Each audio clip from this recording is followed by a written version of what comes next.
What's going on, everybody? Good to see you guys. Just give me a second if you can. I'm just trying to load up a couple of things. Took me a couple minutes longer than I wanted to. But you guys are going to be in for a treat tonight. We're going to have some people coming on. We're going to have some laughs. Say what's up to a few people. What's going on, miss? How you doing tonight? Becky, how are you? Good to see you. Red, my man. How you doing, brother? Sean, what's up, brother? Absolutely. The foot is staying on that neck. Got him in a chokehold. This is going to be fucking hilarious. Wait till you see this shit. Georgie boy, what's going on? Good to see you tonight. Absolutely. Make sure the headphones are charged. The popcorn's ready. Whatever your drink of choice is. Got it flowing. It's on deck tonight. We're going to have some laughs. It's a special show tonight for the Ripper. It's for you, buddy. You wanted some attention? You got it. Wait till you see this shit. You're not gonna believe this is hilarious. The Ripper. Did you guys get to see the thumbnail there? The Semenhole tribe? Vroom vroom, boys and girls. What's going on, Mo? Joe Root, how you guys doing? So we got the thumbnail for today's show up there. What's going on, Dixon? The jacket, what's up? Good to see you guys. How's everybody? Dwayne, my dude. What's up, Maverick? How you doing tonight, man? Good to see you. Dude! Jane Creek, how are you? So, yeah, did you guys see the thumbnail with the Night Stalker? That's his new nickname. BiSon. The BiSon. You guys get it? Because he's a fucking Ricky Yoon. We're going to be showing you guys some paperwork today from the Ripper's brother, Eddie, who filed a restraining order against the Ripper. And you're going to see the letter that he wrote to the court explaining exactly who the Ripper really is. Wait till you guys get a load of this shit. You're going to love it. You can't make this stuff up. When you want to talk about projection with people, this guy's the king of projection. Tells people that they call the cops, he calls the cops. Tells people they call the FBI, he calls the FBI. Tells people are on drugs, he's on drugs. Tells people they love mandingos and Zulu warriors. he apparently is a well-known Zulu warrior fucking princess, let me tell you. This guy takes it right in the poop chute. He probably has fucking corn on the cob suppositories. He takes his meds up the ass. This guy's a straight fucking fanook. Wait till you guys see this shit. You're not gonna believe this. You can't make this stuff up. It's great. Just give me a couple of minutes. Everybody will come in. Pronsky, what's up, man? My dude. And we have some people join us. I'm sending out the link right now. I'll copy it just in case nobody got it. I'll drop it here in the chat. Whatever's easier for the boys that want to pop on here. As long as I know who you are, you're more than welcome. We're going to have some laughs tonight. Should be entertaining. We got my man coming to the stage, Mr. Howie Santos. What's up, Common? What's up, brother? What's Hello, going everybody. on? Hello to everybody in the chat. I'm not going to go down the list today. There's a lot of yous today, but you guys know I appreciate you guys. Absolutely. Yeah, so I'm just, you still getting set up? Yeah, it's taking me a second longer than I wanted to. I was trying to turn this thing into a fucking slideshow. But for some reason, I'm having a little bit of technical difficulty doing it. But I'm going to figure it out in a second. So if you don't mind, just give me a second while I try to figure out how to do this. Yeah. I got a few words to say anyway. Yep. The stage is yours, brother. I'll be right back. Yeah. This is to the Ripper. Okay, he did a show today. He's threatening. He's trying to get me and FBS to fight. That's not going to happen. I don't have a problem with FBS anymore. Whatever happened in the past happened in the past. He doesn't mention me in a negative way, and I got no reason to mention him in a negative way. So stop trying to get other people to fight your battles, Ripper. Another thing you said, you threatened to get Jim Terry to call my ex-wife. You know, I honestly, I don't give a fuck what you do. You want to fucking break laws and have other people become your crash dummy, go right ahead. Uh, because they're all going to pay for your mistakes. And you know what? I'm not even saying this to warn you to stop, because personally, I'd like to see you get yourself jammed up, and I like to see how all of this shit plays out. Um, if Jim Terry decides to do that, I mean, I don't have a problem with the guy. Uh, I don't even know the guy. I know him from YouTube. If he decides to try to play games with a woman that has nothing to do with this nonsense, um, a woman that wasn't even part of that sex tape, uh, that'll be his choice. But if anybody crosses those lines, I'm going to do what I got to do, and whatever it may be. I guess we'll all go through the process together, and we'll all find out together. Unfortunately, in this day, well, not necessarily unfortunately. Obviously, I made a decision to cooperate, so I don't participate in criminal behavior anymore. Um, and now in this day and age with all the cameras out there, uh, I I don't understand why anyone would participate in criminal behavior, because you can't get away with anything. But like if this was like maybe like 10, 20 years ago, I wouldn't even be talking to this guy. I'd be fucking tracking him down to fucking break every bone in his face. Um, I'm not saying that I'm gonna do anything like that, but I could fantasize, right? Um, and if anybody thinks that back in the day I wasn't capable of anything like that, do your research, because I was capable of a lot worse. But I don't even care about that shit. I go to work every day. Um, I didn't say two words to this guy. All I did was ask him to, and you can listen up to Jim Terry, if you decide to back this guy up and become his crash dummy. Um, this all started because this guy kept mentioning my name for no reason. All I did was ask him not to, and he decided to just attack my family over it. So if you believe this guy's justified in doing whatever it is he's doing, I'm letting you know he's not. And regardless if this turns out to be a criminal case or a civil case, you guys know how that works, right? You get to depose whoever the fuck you want, and that's what I'll do. I'll depose everybody, even Angel Gotti and everyone else, because I don't know exactly who it is you're sticking up for here, Angel Gotti or the Ripper. Um, you know, my suggestion to you is we don't have any problems, me and you. Just stay out of it. Don't let these people get you into a problem, because it will be a problem. That I'm confident. Yeah, and I'll just fucking all these people who think they're gonna make these suggestions in the background and have other people do their dirty deeds for them. Don't worry. When all these people get to pose on and have to answer questions under oath, we'll see how stand up these YouTube people are. So you go right ahead, Ripper.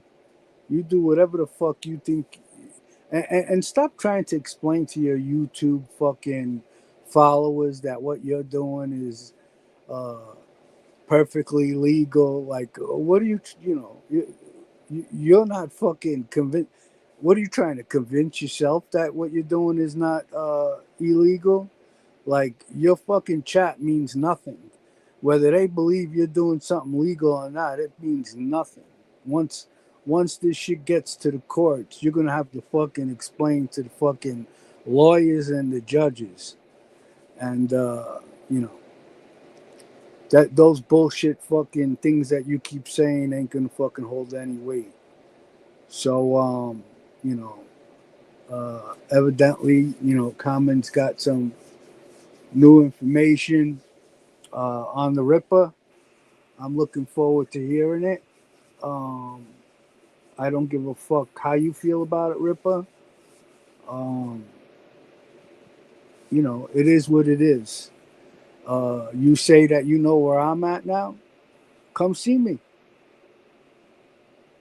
We can go out, have a bite to eat, and discuss our differences. Um, that's not a challenge or anything like that. I'm just getting sick of you challenging me to go to Florida. But like I said, I'm going to handle this in the way, a normal person would handle it. I'm not going to throw away this wonderful life I have now over a piece of shit, scumbag, fucking uh, accused rapist. You fucking scumbag. You deserve everything you got coming to you. And you got like fucking 10, 15 different people trying to get at you. And just because it doesn't happen today doesn't mean that it's never going to happen. So, you just sit there and continue doing what you're doing, and everyone else will be patiently doing what they have to do. You there, Common? Yep, I'm here. So I got All right. everything lined up. It's not exactly the way I want to present this. I wanted to put in a little slideshow, so I'm gonna have to just pull it up one by one. But that's fine though. We can go through it and kind of read it together because it's fucking hilarious. Wait till you guys see this. Have I got a treat for you? Let me start off with the opening spiel. I want to thank everybody for being here. If you guys haven't already, please make sure you subscribe, turn them notifications on so you never miss a show. Hit that like button, leave a comment, and if you can, please help support this channel. I got the Cash App, the Venmo, and the PayPal at the ticker at the bottom of the show, and I thank everybody for their support. Now we're gonna get into this. So what? We got a special treat for you guys. I got a little birdie that sent me over some documentation here, some paperwork. This is straight from the Night Stalker himself's brother, Eddie. Eddie apparently had to file a cease and desist and restraining orders against the alleged rapist, Tony, down there in Hialeah, the human piece of shit that he is. And we're gonna read some of these documents here. We can go over them together so we can see exactly who this guy's brother says that the Ripper is, and see what you guys think if it's the guy that we all know him to be on here. So let's see. Let's pull this up here. We'll go one by one. I guess we'll start with this one here. Can you guys see that? So this right here is a formal complaint. Now you have to remember that this incident occurred while Mr. Ripper was in custody doing time in prison. And he was sending threatening letters or emails, I believe, to his family members. And this is a response from his brother Eddie here. It says, Mr. Espinoza, I've received a total of 4 emails containing letters. Attached, you will find the cease and desist memo. I ordered inmate Espinoza George with his inmate number there to no longer correspond with you. I also added your wife, the name, to the order. And if you receive any correspondence from him postmarked after January 15th, 2015, please advise any disciplinary action will be taken. I hope this memo will help you resolve any further incidents. And this is a response from officer with the name redacted here. Thank you so much for being so kind and put attention to this matter. You will receive several emails with some of the letters sent to you by intervals to make sure you will receive them. As we spoke on Tuesday about my request from your department, It's to achieve a proper paper trail like a report so I can show you local authorities that I've notified you on these letters in case any future confrontations with the subject. Here are a few of the harassing and threatening letters sent from an inmate in your institution by the name of George O. Espinoza with his inmate number. There are many more if you ever need them. I will send them to you on your email. Okay? Now, we'll go here. This is the complaint. And you guys can, if you can't, we'll zoom in here and I'll just read you a little bit of it so you can see exactly who it is. This is the one the brother filed on the Ripper with all of his information in here. All right. And it says here on the bottom is that this person stated that his brother, who has been incarcerated for approximately 20 years, I can't even read some of this. Approximately 24, he received several. I can't even fucking read it. Several letters from this individual, and the letters are stating that when he gets out, he is going to come and get me.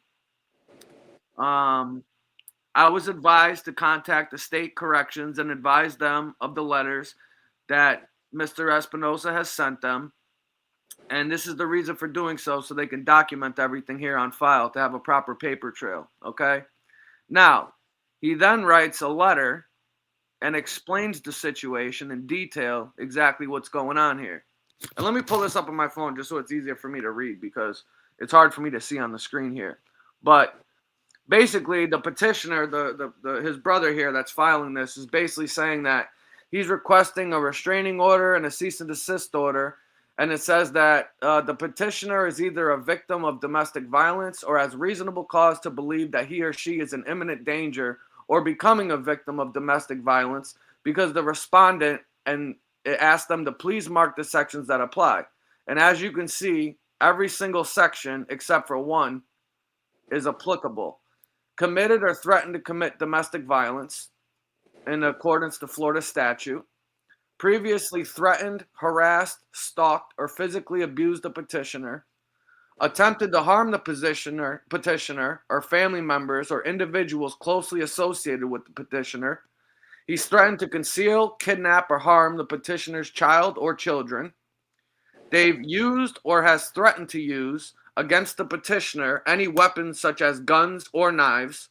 I believe he said he was going to get him and he was going to use weapons against his brother and other family members, possibly his children, and some of the threatening emails that he had been sending over while he was in custody from prison, by the way. This is what he was doing with his time. Physically restrain the petitioner from leaving a home or calling law enforcement. A criminal history involving violence or the threats of violence. Another order of protection was issued against him or her previously or from another jurisdiction.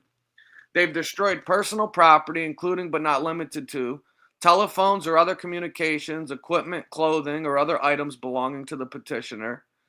The person has also engaged in any other behavior or conduct that leads the petitioner to have reasonable cause to believe that he or she is in imminent danger of becoming a victim of domestic violence.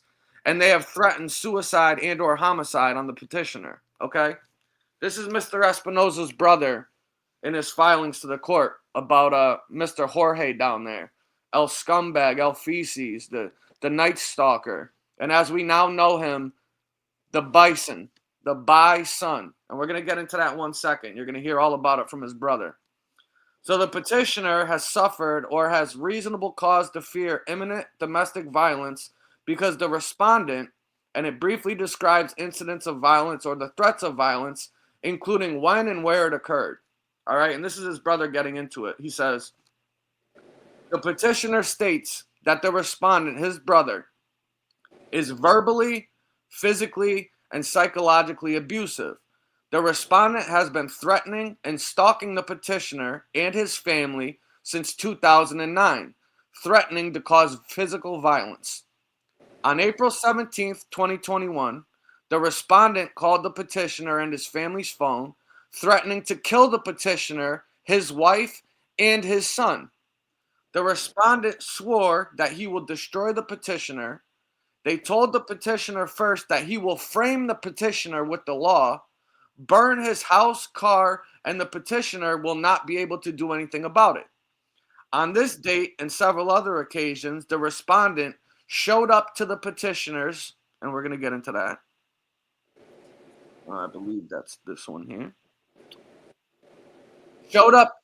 Oh, is this it? Oh, no, 1 second. He showed up to the petitioner's, I believe, home or business. Okay. He says here, I understand that there is not much that can be done to prevent any possible harm. It is part of the system of justice, unfortunately, is black or white. There's no gray in it, and he knows that. Eventually, they had to let him go into society. He will try to hurt himself or someone else directly or indirectly. With his behavior, in other countries, for example, he will never be released from prison to society because he is not demonstrating he had changed and that he will be the most logical way to treat the problem. But we are in the United States, so lawbreakers are very lucky. Note, if he ever decides to return to jail for other reasons, like he may find difficult to have work for a living, just as any other normal citizen, he will find his way to do a bigger crime in order to come back in. But this time with more respect and recognition among his males in prison. That is how he thinks. What he is claiming from me. Now, this is what the brother claims. I guess there was some money that was possibly inherited from the family after they passed away. And Mr. Espinoza, the Ripper, BiSon, decided to send threatening messages because he believed he was entitled to it in some way. And so he's talking about that here. He says that the Ripper is sending me harassing letters that have been sent from your institution since 2009 with the same behavioral patterns. The letters are also written in a manic way on the outside of the envelopes as part of his fearful tactics. How can a person behave this way and get awarded time off, a discount from the sentences? Like he says, that he gets 20 days, again, time off per month. My understanding is, according to what you said, is that we have to wait until he sends letters again in order to deprive him from the gain time program. That is where I see the weakness in the system. He has been sending these letters since 2009, but now we have to wait until he does it again in order to take off the award. However, in the meantime, the letters he wrote don't count. I don't see where there is rehabilitation by reinforcing bad behavior and how these are the future terrorists of society. You would have to find a Spanish-speaking person that can translate most of these letters. Basically, he is requesting personal items like pictures that are not in my possession, were never given to me by my parents, and money that he never worked for. There is no will. The way he asks is as if I was his private aide, and in an arrogant manner or otherwise, things will get really ugly if I do not comply. His big philosophy lies on the fact that a person must fear of losing things or be locked in prison. Since he does not fear being locked for the reason I will explain below, he feels as though he has the advantage to inflict fear upon others. He warns me that I would lose something. He mentions my wife, my son, and my place of work. Our mother was a stay-at-home mom, never worked. Our father was the supporter, but at the same time, he liked to gamble, and at an old age, he lost most of his money. By the end, all they had was their monthly Social Security check, which was spent on adult care facilities and other needs and their homestead apartment. In some of the letters, George, his own son, was threatening our father, trying to create terror. Our father took it seriously, and that is when he started looking at him very differently. A little review of who George Espinoza is, as you may know.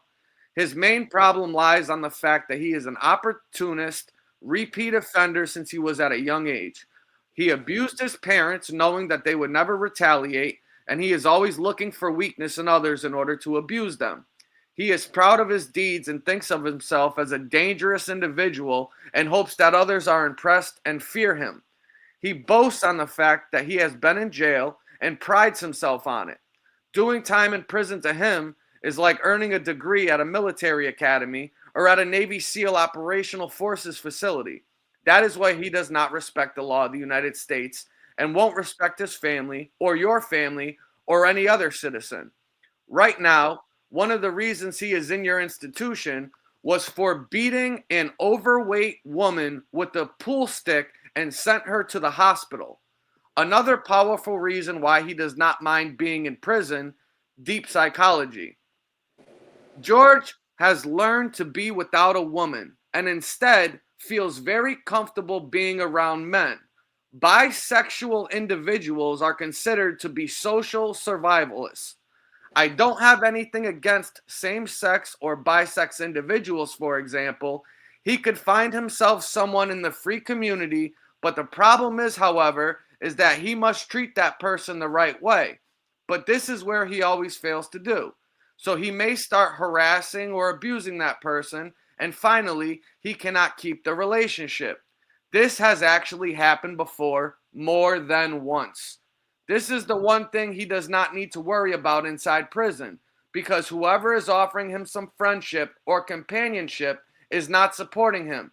The taxpayers are paying for it. Okay? Mickey? Okay?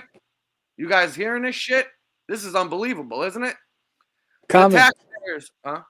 What's up? These are emails. Yeah, these are emails back and forth to the correctional facility that are also given to court. This is part of his cease and desist, and I believe restraining orders or something that he was filing against the guy for stalking and harassing him and his family and threatening to murder him, his wife, and his child. So yeah, this is the brother's correspondence with the officers and people in the correctional facility that he's locked up in. Yeah. So I guess Georgie likes himself some Mandingo dick too, huh? Apparently, Georgie has been in several Mandingo relationships, and he's an opportunist, and he doesn't mind being with a man or with a woman. No surprise to anybody, right? Now, I think we all know why he loves talking about those big black Mandingos all the fucking time. That's his preference, it appears. And doing 20 years to him was probably like being in a fucking theme park, you know? Didn't he say that he went to a gay halfway house? Who did? Didn't SoFlo say that he went to a gay halfway house at one point? Oh yeah, he got sent to a gay halfway house, yeah, because he's a Rickyun. That's the Rippiun right there.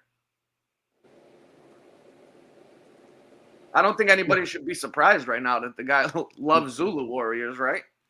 I mean, it's so fucking obvious, you know. The guy's always fucking calling people gay and mentioning gay things, so nothing but huge projection. Yeah, everything with this guy is all fucking projection. Everything he does. When he's fucking talking about people call the cops, it's because he's down there with fucking the Racoon filing police reports on people. When he tells people you call the FBI, it's because he called the FBI on fucking Suge, on Chicago, whoever else he called them on. I'm sure he's tried calling them on fucking everybody. I can only imagine.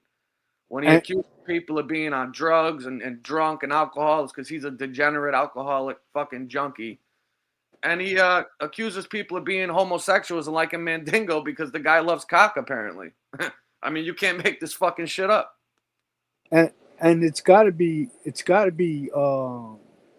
true what the brother's saying, because he'd be screwing himself up if he started accusing him of being gay and he's not gay, because that would fuck up his whole case, would make him look like he's homophobic.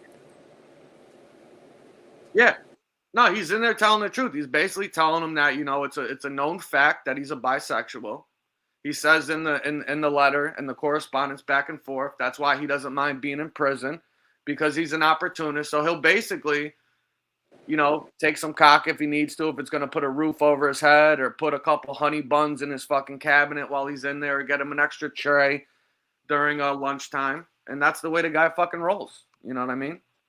And it's no surprise. The brother also talked about in there how the woman that he beat up was a fat chick. And look at the chick that he's with. So apparently he likes cock and he likes big girls because they probably have low self-esteem, and he knows he can use them to put a roof over his head and to pay his bills and to pay for his fucking broken down Corvette and his fucking Hugo Boss shirts that he got from TJ Maxx for $12.99. And he thinks he's living the fucking life over there. Yeah. Yeah, I guess he feels like he can retire now. He made 2,000 one week. Yeah, he hit the big time. Now Now he's telling everybody he makes $100,000 a year because he made $2,000 1 week out of the fucking year.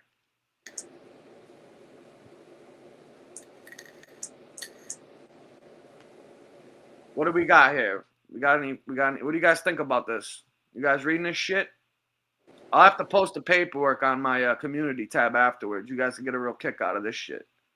There's more paperwork too. A lot of the other stuff I didn't really want to put up because it wasn't that important. Well, it's important, but it just goes to show you who this guy is. But you got his brother on here basically explaining exactly who and what this guy is and what we've all known him to be on here. What is he always trying to do? Trying to make threats to go after people's families. Talk about how he did 20 years in fucking prison like he's some type of tough guy, even though he spent this whole time in protective custody with the chomos and the fucking the rippers and shit because he is one, right? And he comes on here and he tries intimidating people, and it's people like Mickey that bent the knee to him that gave him power to think that he can run around and try to intimidate and put fear in other people's fucking lives. You got the wrong motherfuckers, Ripper. You got the wrong people. We ain't Mickey. And we haven't even touched on 8 Ball yet, his son, because we got court transcripts from testimony from these underage girls. And the more you read about this guy, the more you realize that he had to have cooperated. You don't get a couple of years for shooting somebody in the stomach and bringing underage girls to prostitute. No, we'll get into that though. We'll have another special show since the Ripper wants to keep fucking talking. So we come with actual receipts, not like this guy with his fake AI and his fucking lies and his bullshit. We tell the truth over here about fucking all these people. Yeah, and you know what? Warrior. And you know what? You fucking Ripper cocksucker scumbag. If you actually go and start harassing my family members and cause them grief, I may just fucking forget about fucking everything and fucking lose my mind, and whatever happens, happens. So you just keep fucking poking, motherfucker. And maybe that fucking dream that I keep having of your face being broken up and your teeth knocked out of your fucking mouth. Maybe somebody out there will actually do it. That's not a fucking dream like Martin Luther King had. I mean, this motherfucker thinks he can do whatever the fuck he wants to anyone. Nobody's fucking invincible. Not even me. He thinks he is. He's gonna be in for a fucking rude awakening. I know that. You got a problem. He stated that he was his parents' favorite, yet his brother says that he abused his parents and that his parents were terrified of him because he threatened them. This is a guy that says he loves them so much. He was threatening them from fucking prison. This mental case. You got a problem with me, Ripper? You got a problem with me telling you to keep my name out of your mouth? Keep it between me and you, motherfucker. You're nothing but a fucking coward. Step to your fucking business if you want. Is anybody surprised that the Ripper was taking mandingos in there for fucking honey buns and an extra fucking tray of farina? Yeah, I mean, look at the way the fucking guy acts. He's got fucking gay tendencies. He's fucking always dressing up in wigs and fucking making all kinds of fucking female movements. Oh, the guy's a straight homo, without a doubt. He's a fucking disgusting human being. Absolutely. He's a piece of shit, as he likes to tell everybody. Not the farina, yeah. He was slapping fucking corn cobs in there and fucking doing rim jobs for fucking farinas and fucking pieces of cornbread, whatever the fucking shit they gave you. That is all he knows how to do. He tries intimidating people, and he thinks people are supposed to be scared of his fucking old decrepit ass, dude. He's a fucking clown. Like I said, if I had a wig and a pair of tits, I'd be worried about it. But he only puts his hands on women. This guy, unbelievable, right? Yeah. And the guy for fucking 2 years kept fucking mentioning my name, trying to start something with me, and I didn't fall for it, and I didn't feed into it. All I did was ask the guy to stop fucking yelling out my fucking name and trying to involve me in all of these nonsense situations. And now he wants to go straight to fucking attacking family members, people that don't have anything to do with anything, attacking wives, ex-wives. If you think that there's no repercussions for doing things like that, you're sadly mistaken, my friend. What? I think he's gonna find what he's looking for. Yeah, I mean, he's in a fucking lose-lose situation. He's got all of these people exploring all kinds of legal ways of getting him, and he's got all kinds of people exploring ways in breaking his fucking face. Is he a homophobe? I mean, Chicago, what do you think about this? Your partner was fucking taking. He was the prison wallet in there. They were using this fucking asshole to hide all the contraband in prison. And he enjoyed it. They used to call his asshole the prison treasure chest because every time they were going to do a fucking sweep on the place, everybody would just shove all their contraband up his ass and hide it. He would take it out and they'd fucking put it out. They'd put all the shit that they fucking hit up his ass on a table, and it would look like they were having a fucking yard sale in the chow hall. Yeah, and my suggestion to all of the people that follow him and support what he's doing, my suggestion to all of you is to not get involved, okay? Because shit is about to get real serious, and there's no reason for you people to go down and sink with him on his shit. For what? For a couple of fucking YouTube views? This guy's got a fucking serious problem from more than one person, and all he's looking for is for people to go down with him.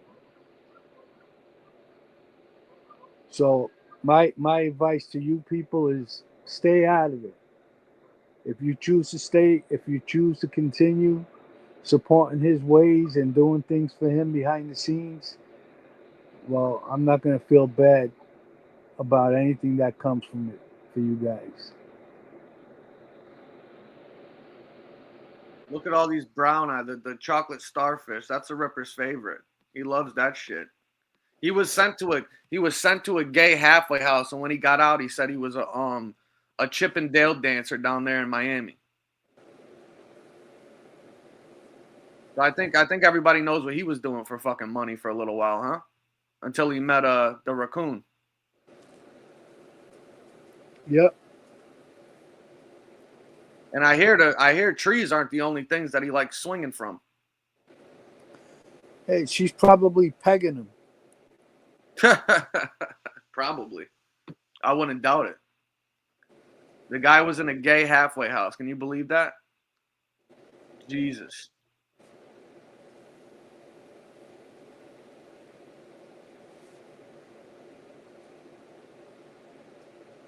Harry knows I'm a fag. He said it years ago when he verbally destroyed me. Yes, he did. He fucking was abusing that motherfucker. Without a doubt. Without a doubt. That's your boy, fucking Pinhead? Erector set neck. That's your buddy over there, that fucking Ricky Yoon? The guy that eats fucking corn on the cob the long way? That motherfucker? Yeah, he probably keistered that pool stick. He probably fucking brought the pool stick into the pool hall. Fucking keistered it and shot it out like a fucking magic trick before he beat that woman half to death with it. In a way, I look forward to see what happens, but that would be selfish of me. I feel like I have an obligation to the people that might uh, suffer, uh, from this fucking scumbag. It wouldn't be right if I didn't try to fucking prevent that from happening, um, and letting my family members have to deal with this fucking nonsense. Yeah, and that's all he has, and he knows that too. Is he can't do nothing. He's not funny. He's not fucking entertaining. He's a vile, repulsive fucking miscreant, this guy. And a straight scumbag, degenerate lowlife. That's all he is. That's right. Nothing should surprise anybody at this point about this guy that comes out. I'm just waiting to find out the fucking Zulu warriors that come forward and tell him that he used to be their prison bitch. He probably was doing their laundry, folding their drawers and shit like that, making them coffee in the morning. This fucking homo. Yeah, he threatens to attack children. He threatens to attack women. You have children too, motherfucker. And you have fucking women around you as well. What goes around comes around.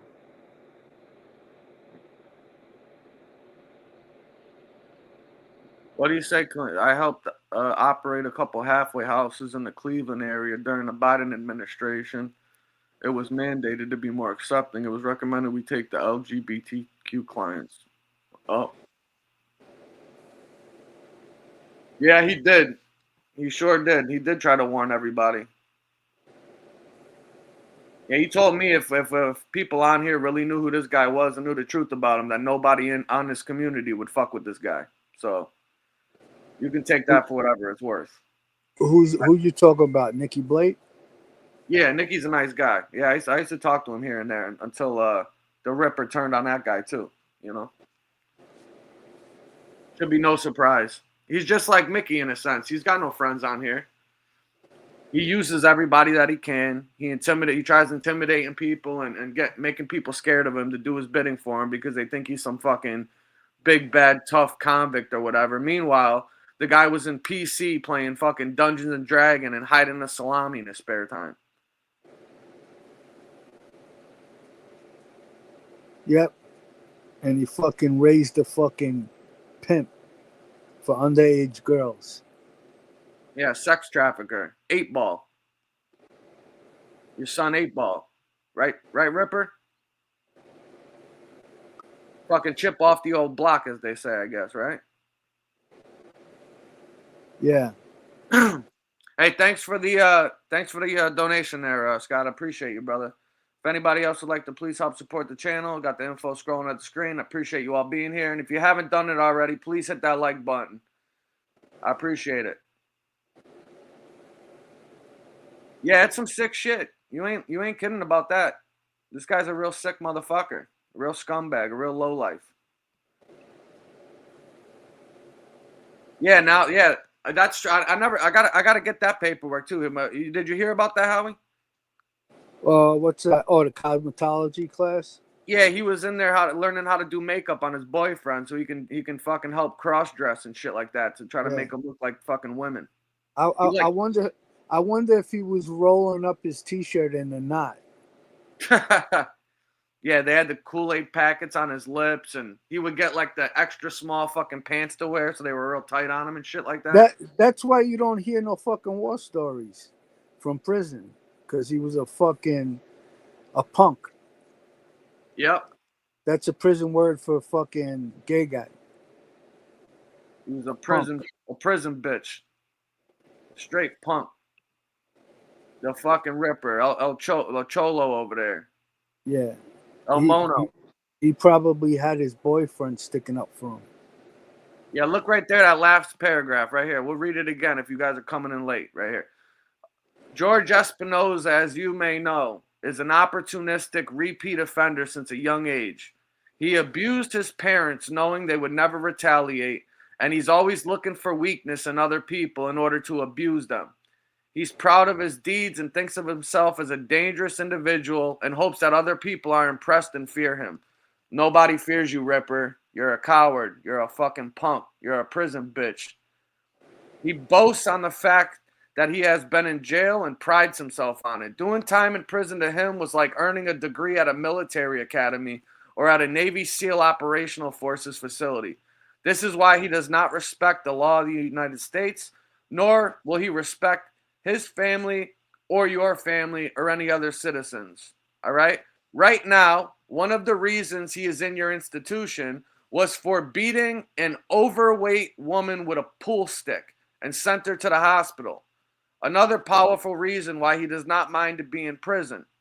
He learned how to be without a woman, and instead he feels very comfortable being around men. Bisexual individuals are considered to be social survivalists. I don't have anything against same-sex or bisexual individuals, for example. He could find himself someone in the free community, but the problem is, however, is that he must treat that person the right way. But this is where he always fails to do. So he may start harassing or abusing that person, and finally, he cannot keep the relationship. This has actually happened before more than once. So he's saying that he's been in relationships with other men and women, and that he's both abused them physically and mentally, and that's caused them for the breakups because he doesn't know how to treat anybody because he's a fucking psychopath. This guy, there's serious something wrong with this motherfucker.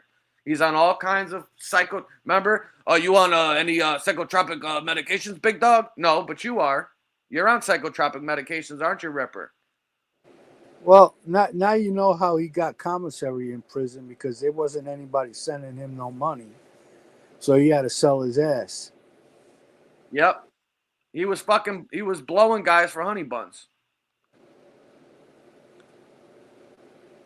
The guy was fucking sucking peach for fucking trays of farina and extra fucking cornbread. This motherfucker.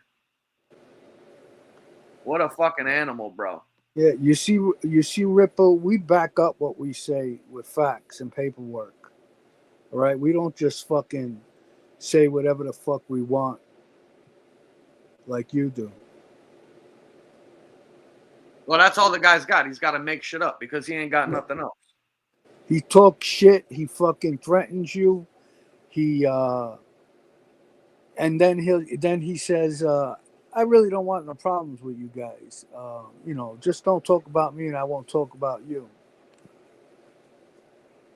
Why don't you just try doing the show and just come out and say that and leave all the fucking threats and the AI videos out of it? Nobody's afraid of you, Ripper. Nobody. And yeah, he said, Marine says, wait, isn't the blind guy who lives with them gay also? That's what was allegedly said, yeah. And I got a feeling he probably prefers it that way. I mean, if you saw that guy, would you want to fuck him? I mean, seriously. Unless you're 300-pound midget or a blind guy, I mean, a brother's got to do what a brother's got to do. You know what I mean? No surprise there. Hey, Hal, give me 2 seconds. I gotta do something real quick. I'll be right back. Give me like 2 minutes. Yep. What's up, everybody? What's going on, Sean, Dwayne, Crazy AI, Maureen, I like Gay Uncle, Scott? What's up, buddy? Yeah, let me see who else is in here. We got a little bit of time.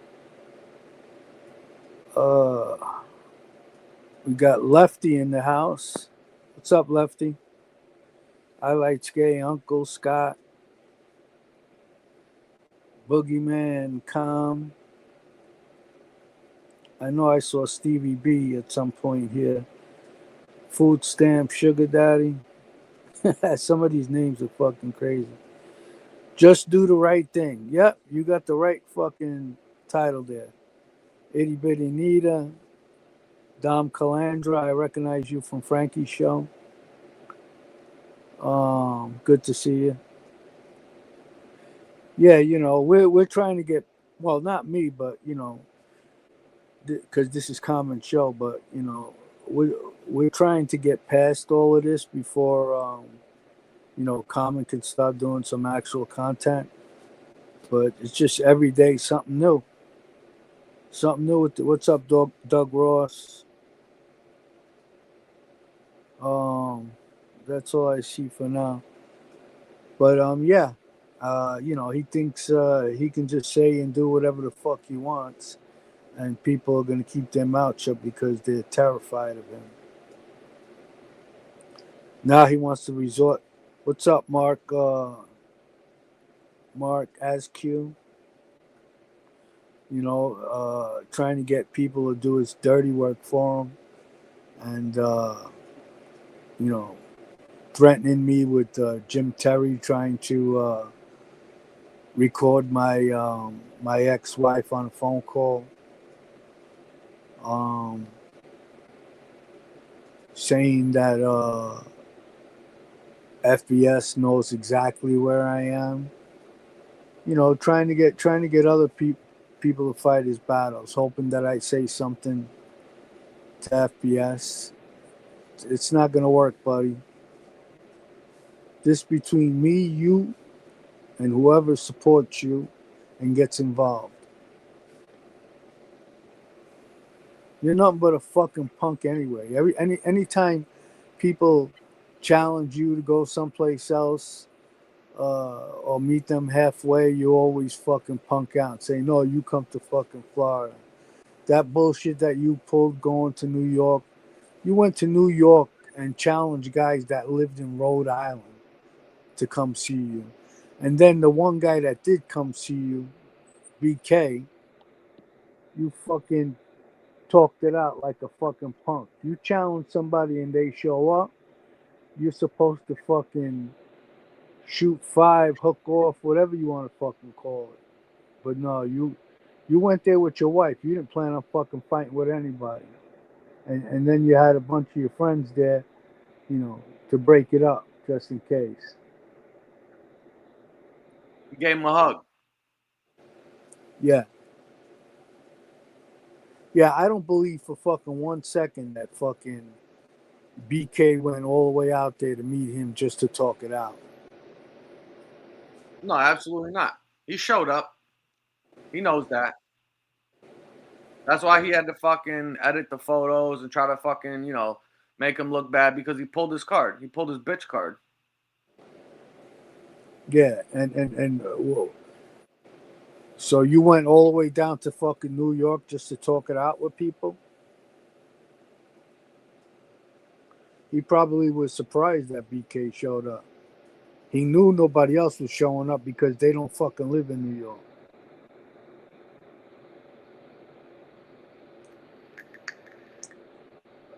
Even that day when he got into the Uber to go meet up with FBS, you can see it in his face and hear it in his voice how nervous he was. He had to call backup. He had to call the fucking. He had to call the fucking the pinhead to fucking give him emotional support. That fucking Yeah. clown. And Silo, stop fucking threatening people. You know you ain't doing a fucking thing.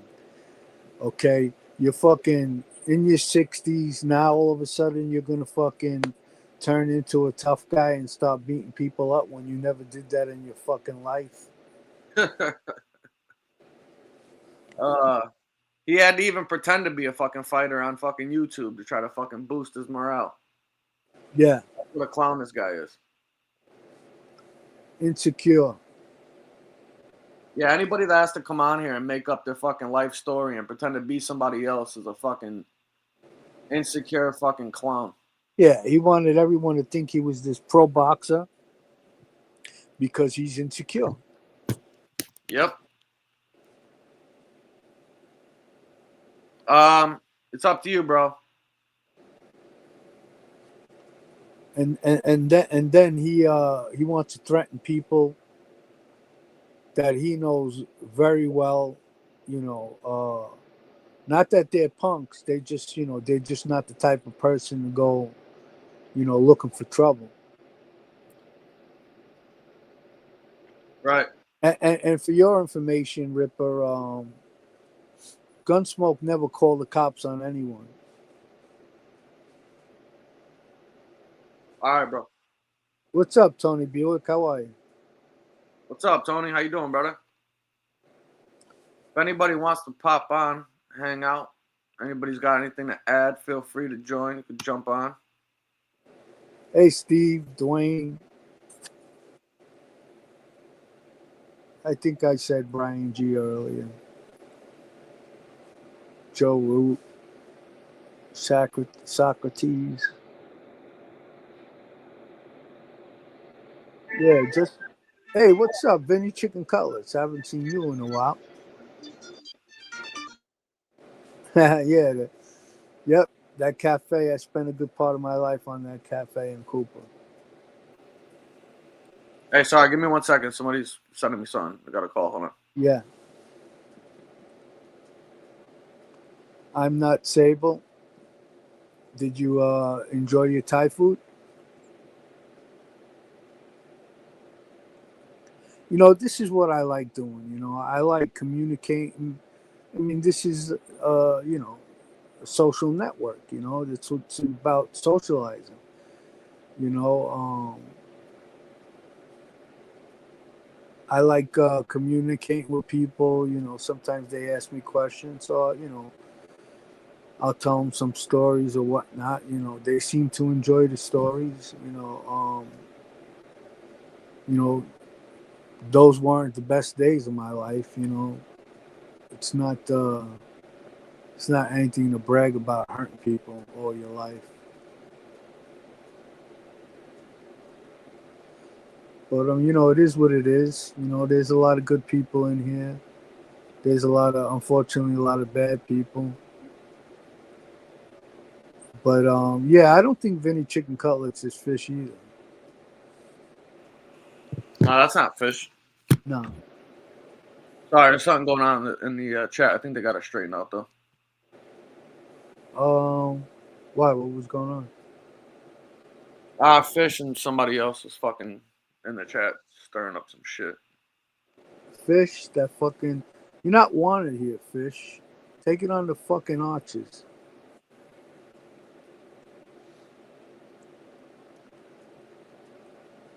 Hey Buick, did you see the emails and paperwork that came in from the BiSon's brother there? This guy likes the mandingos. What do you think? Yeah, I don't know if Buick wants to get involved with that shit. Oh yeah, true. What's up, Frank Rizzo? Jeez, I haven't heard that name in a while. David Lopez, what's up, buddy? Kevin Wu is here.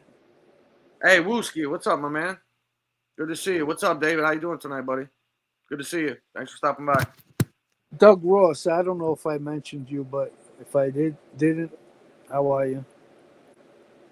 Oh yeah, thank you, by the way, Doug from yesterday. If I missed anybody, I saw some stuff after I got off. I appreciate the support too. Thank you guys. I enjoy talking to people, that aren't disrespectful. Um, I mean, who the fuck wants to fucking always have an argument with somebody? Yeah, not me. If you don't fucking if you don't like me because of things I may have done, then don't talk to me. He might have to become the fucking Pink Power Ranger. They might have to get a new name for the other guy. This guy's a straight fruitcake, man. What's up, Ruben Sanchez? I've seen you on other chats. You What's up, Ruben? seem like a decent guy. Yeah, I was talking to him on. I think it was on. He's friends with Suge over there. Yeah, I think that's where I saw him too. Yeah, he's good people. Thanks for stopping by, man. I just can't get enough of this guy, man. I can't believe, I can't believe it, but I just think it's fucking hilarious that this shit came out and you're hearing it right from his brother that's telling everybody this. This isn't something somebody on here is making up or they called somebody and talked to somebody that they knew. This is coming straight out of the horse's mouth. The guy's known him his whole life, obviously, Yeah. So you can't even fucking make this shit up. It's too fucking funny. Unbelievable, man. I don't know why I'm not able to get into my my live show to get the chat and shit like that. It's fucking pissing me off. Yeah, yeah, I enjoy laughing myself. Yeah, me and Frankie, we did an interview with A Light and the lady that was working with him at the time, and I don't know, for some reason that video isn't up anymore, but I have gotten in touch with the lady, and she's looking into seeing what she could do to send me that video. That was a funny video. Oh yeah, what happened with that? You wound up getting a hold of her? Yeah, I got a hold of her, and she's looking into it, and she's gonna get back to me. Oh, okay, yeah, I didn't know you wound up talking to her. That's good then. Yeah, because that show was funny. That was good. Yeah. I remember catching it when it came on originally. I was wondering why it got taken down for a while. That shit was hilarious, man. Yeah, I don't know. It said I really don't know what happened to it. It just disappeared. Hey, did you see? I don't know if you pay attention to any of this stuff, but you know that Candace Owens chick? Yeah, I haven't watched it lately, but I know who she is. Well, supposedly, I don't know, she might be off air or something. Supposedly there was a assassination attempt on her life coming from like France or something like that. Did you see that stuff in the news? No, I didn't see that. Really? Yeah, she was going after what's that guy's name there? Macron, something like that, the president of France or whatever. Right. And he was saying that his wife was like a transformer and she was born a man and all this shit. You know, she goes on these crazy tirades and whatnot. Yeah. And supposedly, I guess there was like some plot or assassination plot or something she's claiming against her life, and that's the reason why she wasn't going to be coming on, or she was going with Ghost or something like that. I don't fucking know. The lady says the wife or whatever says that it's not true and was looking to like file some suit against her or whatever. But I think that lady's fucking gone off the deep end and lost her mind, man. Yeah, she's upset about what happened with Charlie Kirk. You know. Yeah, for sure. But she's, I watched her and she says some stuff that I agree with, and then sometimes she just goes off the rails into like these rabbit holes and gets a little bit fucking nutty, and I don't know what to make of it, man. Well, I don't believe she's crazy. If she is crazy, she's crazy like a fox. Um, but yeah, I mean, listen, a lot of these situations, uh, there is a lot of crazy shit behind it. You know, like Oh yeah, you for can't, sure. you can't think normally in these situations. You have to consider stuff that may not sound realistic because, as we all know, I mean, look what happened with JFK. You know. Oh yeah, no, for sure. And the shit too that I hate with the internet with the YouTube stuff is that they'll take one little clip or something that somebody says and they'll fucking make a whole video out of it for like an hour long and turn it in, an anthill into a mountain, a volcano, basically, and it's a fucking big nothing burger, basically. And you Well, just don't know what to fucking believe on here. I well, swear. Dom Calandra, if you're right, then I would lose all respect for her if she's doing that for clicks. Whoa. Candace Owens. Oh, hold on. I clicked that. She thinks that she's doing it for content. She most of this stuff to walls. Yeah. I mean, honestly, at this point, I almost have to believe that. To be honest with you, to some extent, I think some of the stuff she definitely does is for attention. Because she knows what people want to click on. They want to hear that drama. They want to see her go off the rails with these crazy fucking conspiracy theories. You know what I mean? Hey, Vinny Chicken Cutlets. Do you have proof supporting that? Marky Mark got jumped by a bunch of Crips in the joint. Where do you see that? Vinny Chicken Cutlets made a comment. Oh, hold on. Yeah, you can hop on, brother. Hold on. Let me get you the link. Who's that? Ruben. Let me see. Come on down.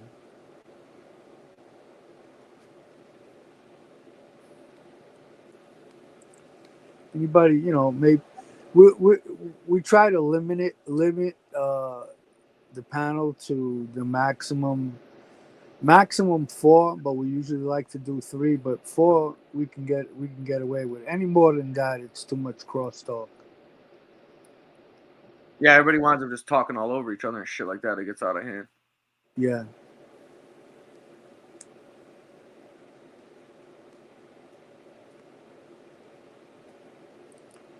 It's Sal, Howie. Who's that? So, What's up, Carmen, man? What's up? What's going on, Ruben? how you fellas doing tonight? Yeah, Hey, not too what's bad, up? man. What's up, Ruben? Nice to meet you. Yeah, nice to meet you too. So you were mentioning Candace um, Owens. Yeah. Yeah. You follow any of And, her stuff? yeah, I used to follow her a lot more than I do now these days. But so yeah, she was like real into the Charlie Kirk thing, right? And Yeah. so she was doing all that, and that's a fucking rabbit hole in and of itself, right? Yeah. So she was like, I guess she had gotten threatened before through the people that who she was working with Charlie Kirk. I can't remember who they were. You know what I'm The saying? Turning Point USA people? Yeah, I believe so.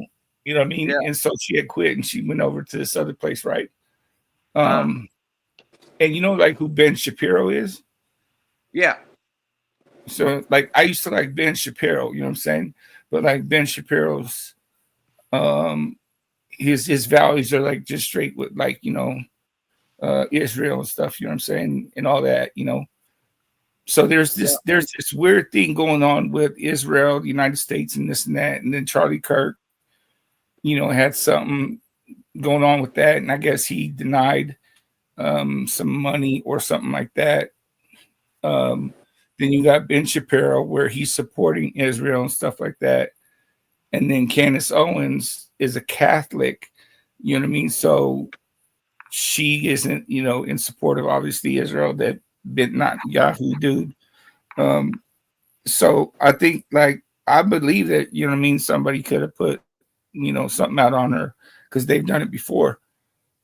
Bless When you. they get too close. Thank you. When they get too close to something, you know what I mean? I think she was getting pretty close to something. Yeah. It's definitely possible. Yeah, I was following it for a while, man, but it's these fucking channels. It's kind of what somebody was saying in here before when they were talking about, people doing stuff just for content. You know what I mean?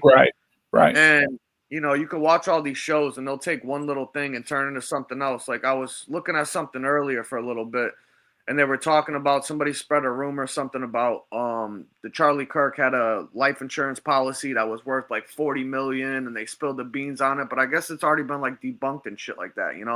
But if you go on Yeah. YouTube, you'll probably find 100 videos and they're on like really popular, political channels or whatever, or people that supposedly are political fucking, journalists and whatever you want to call them, reporters. And it's Right. all bullshit. They just they see whatever people are clicking on. They see everybody's getting all these views on it, so they go and they do their own video on it and just spew a bunch of fucking nonsense. It's like this. Right. So like What's that? Tucker Carlson, you know what I mean? He used to be on Fox, right? And Yeah. then and they pretty much, fired him and stuff, and I would follow Tucker Carlson because Tucker Carlson, for one, he doesn't need the money. His family was rich already, you know what I'm saying? So he already got money. He's not in it for money. So then he stood up for his values, and that's why he got fired from Fox, you know what I'm saying? So then there's that, puts a little bit more truth behind him. And he might be one more on one side than the other, but he plays fair in the park of the politic bullshit. You know what I'm saying? Yeah, I like Tucker. Yeah. He got fired or did he leave? He got fired? Well, I think he was going to get fired, and I think maybe he decided to leave. You know what I'm saying? Oh, okay. Yeah. Because I thought they had like maybe some like kind of mutual fucking whatever. Like so maybe he thought he was like getting fired was imminent, so they just parted ways or something like that. Right. I think it was like something like that, and instead of just putting it out there like you know, and then it would have made, you know, headlines and shit like that, you know, bad press, whatever. He just walked away. But he had told everybody, you know what I mean, what had happened, that they were going to let him go or some shit. And he was just like, I'm going to bounce. This is going to be my last show. Oh, yeah, no shit. I know that, what's his name, offered him a whole bunch of money and he turned it down. I think that Patrick Bet-David guy, he was trying to hire him, I think, to do something on his channel with his valuetainment stuff or the Patrick Bet-David podcast. Because, you know, he has that, like, news political show or whatever. Right, right. I think he offered him, like, all kinds of fucking money and he turned it down. I think he offered him, like, $5 million. He told him no or something like that. No shit. Yeah. I wonder if it's because he was tired of the one-sidedness, you know what I mean? Because, you know, like Fox is like, I think more on the right or whatever the fuck, you know what I mean, and the rest of them on the left, I'm not sure, but he just wants to do his own thing. He doesn't want to play that one side shit, you know what I'm saying? And cater to one side, you know. He likes to be fair and do his real shit. And besides that, like, I mean, does he really need anyone? You know, like, he could do it by himself. Absolutely. Yeah, he got his own following for sure. Right, right. More than that, you know? Yeah, yeah. You know, he gained a big following on Fox, you know what I mean? And it was because he would do all kinds of shit, you know what I mean? Like, you know, from the political stuff to the smaller stuff, you know what I mean? And he really tried to do his due diligence and you know, he might have got shit wrong here and there and he might have corrected it when he had a chance, but you know, he was like one of the, like, I would say the last like true journalists that were go look and research their shit. He likes to go against the grain. Right, right. For sure. For sure. That's, you know what I mean? But also like him. Also he's good. He's for the masses, you know what I mean? Whatever's gonna be good for the masses rather than the, you know, upper class or whatever, you know. Yeah. You remember when he did that the interview with that Tony Bobulinski guy during the 2020 election? Tony Bobulinski. Yeah, the guy that was like the point man in fucking Ukraine. He was the one that had the emails saying the money for the big guy, this and that. He did that. Yeah. I remember that. Yeah, and everybody was trying to say it was all bullshit, this and that, the laptop and all that stuff. And he came out and they all tried discrediting him and fucking, you know, blocking all of it from you know, Facebook and Google and stuff like that. It's crazy. It's crazy because they talk about, you know, censorship with the current administration, right? And they're saying that they don't want to allow people to, you know, make negative comments about the stuff that happened with Charlie Kirk and all this or whatever, and that it's violating, you know, freedom of speech, this and that, which is all bullshit anyways. But they didn't have anything to say when these guys censored the fucking laptop and all the stuff that came out about Biden and put out that whole, oh, it was a Russian hoax. And then meanwhile, during the Biden administration, they came out and admitted that it was fucking true. You didn't hear a fucking peep about it because they censored it off of Google, off of Facebook, off of Twitter, off all that shit. Correct. And it's weird how all 4 years they're going after Trump, right? They're wasting taxpayers' money. So all 4 years that Biden's in office, they're going after Trump and his family. Can't find shit. But you got fucking Biden's son fucking, you know, with pictures and shit with, you know, the Russian oligarchs and shit, and then fucking doing blow off of hookers' asses and shit like that. You know what I'm saying? So cooking crack. How does that work out? Yeah, the guy was cooking crack with hookers and shit in his fucking hotel room. Yeah, man, homeboy is fucking lit. That was crazy. Did you see that interview he did like a couple months ago when he was talking to the guy about why crack is clean and how he was cooking it in fucking mayonnaise jars and shit like that? I didn't see that shit, but I don't put it past that motherfucker. Oh my god, it was fucking wild. It was some wild shit. They said that they think he's gonna try to make like a presidential run or something like that. Could you imagine? Get the fuck out of here! Oh hell no, man. That dude. I could see him pulling some bold ass shit like that, but who would fucking vote for that crackhead? Man, you'll be surprised what them fucking people on the left will do, man. They'll vote for fucking anybody. They hate fucking Trump and them guys. Anybody that they think is, you know, affiliated with him, they'll vote for a raccoon. You know what I mean? Right. It's weird though, you know what I'm saying? So like there's a lot of people that are against Trump. And whenever I've asked somebody like why they don't like Trump, really the same thing I get back is like, oh, he's an asshole. You know, they don't like the way he talks and shit like that. And I'm like, well, that's true, but who cares? You know what I'm saying? Like, this dude is the only president that had them four Eastern countries. It was like Israel, what is it? Not Pakistan. I always get confused, but Iran? he had a treaty. You know, he had a peace treaty signed, right? Yeah. Never happened before. These motherfuckers been warned for like 1,000 years, right? So they had a peace treaty, and as soon as he wasn't president no more, that shit was ripped up and it was done with. No other president has done that. Trump had something else going on. You know, Trump had done a lot of stuff for the United States and stuff. You know what I'm saying? They say he's racist. He let more black people that were proven innocent in prison, you know, gave them a pardon and stuff and got them out and all that stuff. You know what I mean? So Yeah. there's just a lot of bullshit.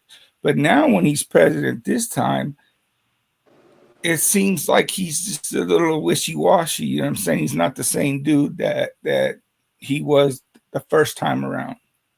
And it could be he was definitely just a fuckload of bullshit, right?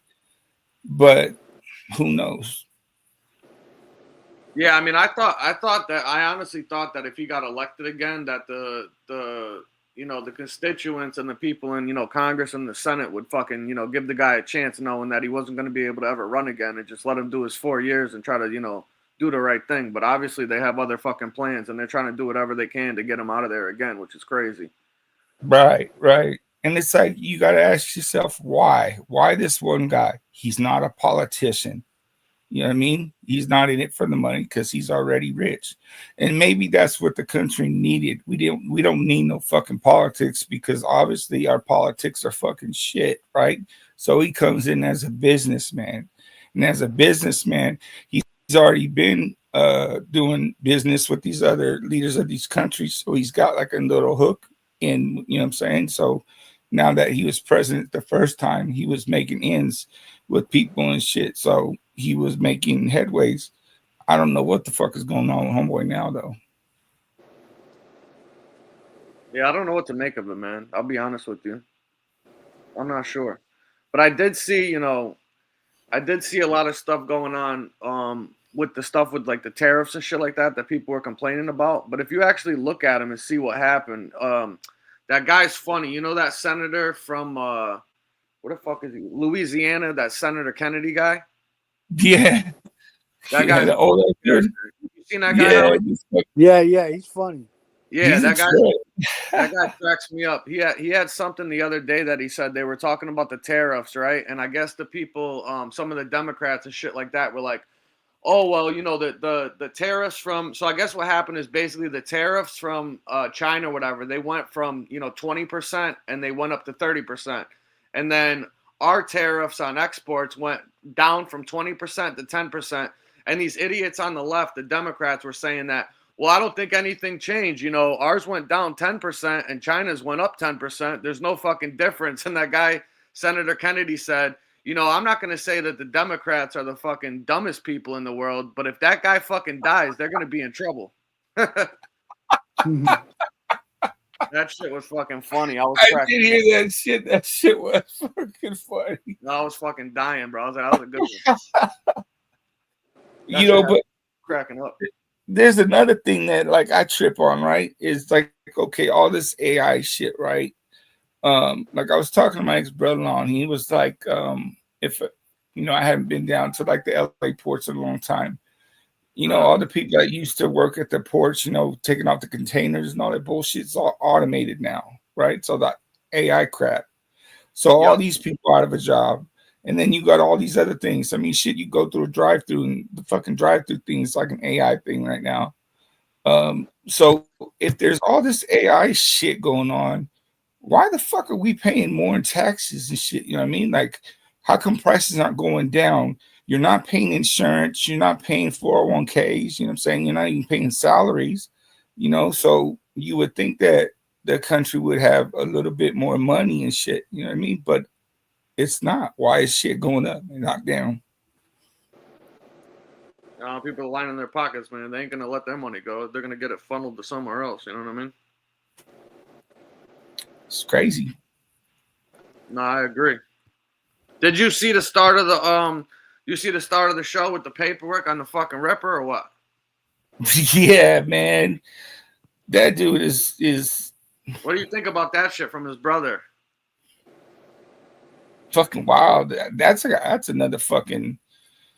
So I come from like where we got this fucking pissant and this fucking weird ass fucking brother. You know what I'm saying? And you guys got this fucking, I don't know what you call it, man, a fucking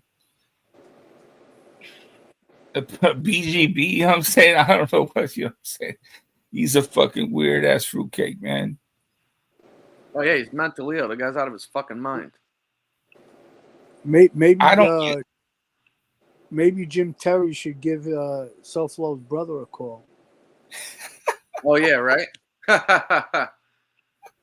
That'd be a fucking phone call to have, yeah. No shit. I'm wondering how is homeboy still able to stay in the country? You know what I mean? If he did his time and stuff like that, how come they haven't sent him back? If ISIS is going around grabbing up fucking everybody and whoever. I heard ISIS is heading back to Florida at some point, so we'll see. Huh. Yeah, they're making their rounds, man. I know people down south that they're in like the North Carolina, South Carolina area and shit like that. Yeah.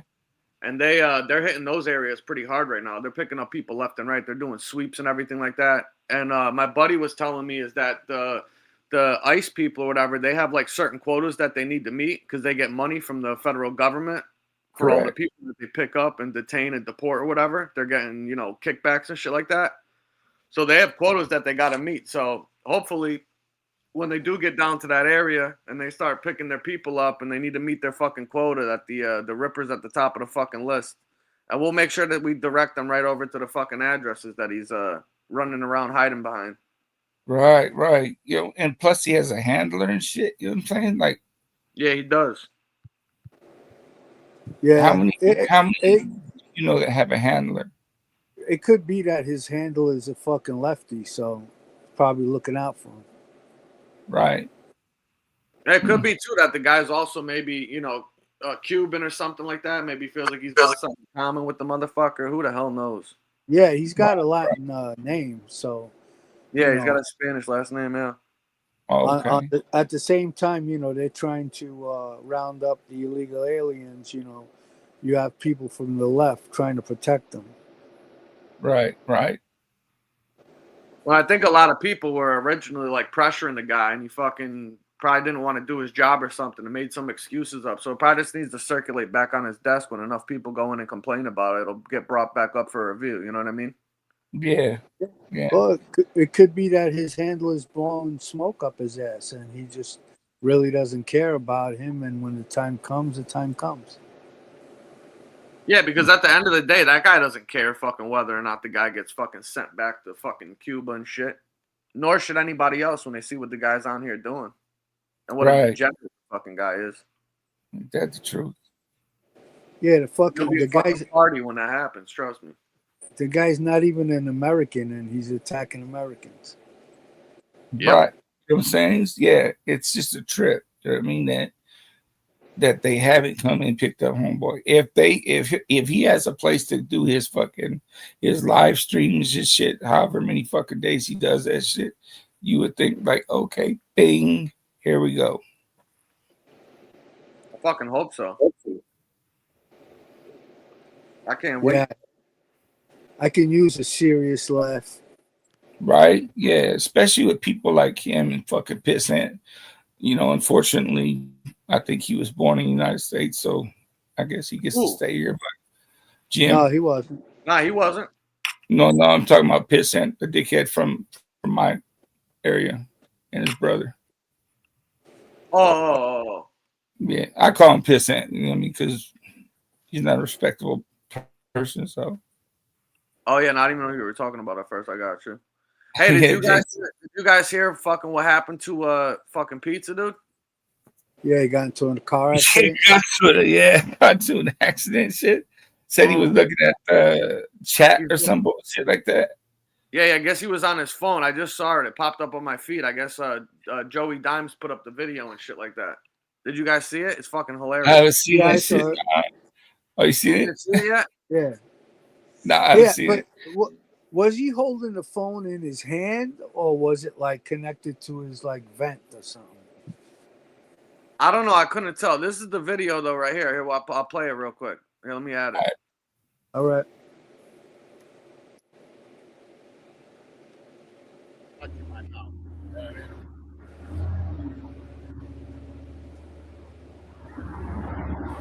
I'm definitely not afraid of retards.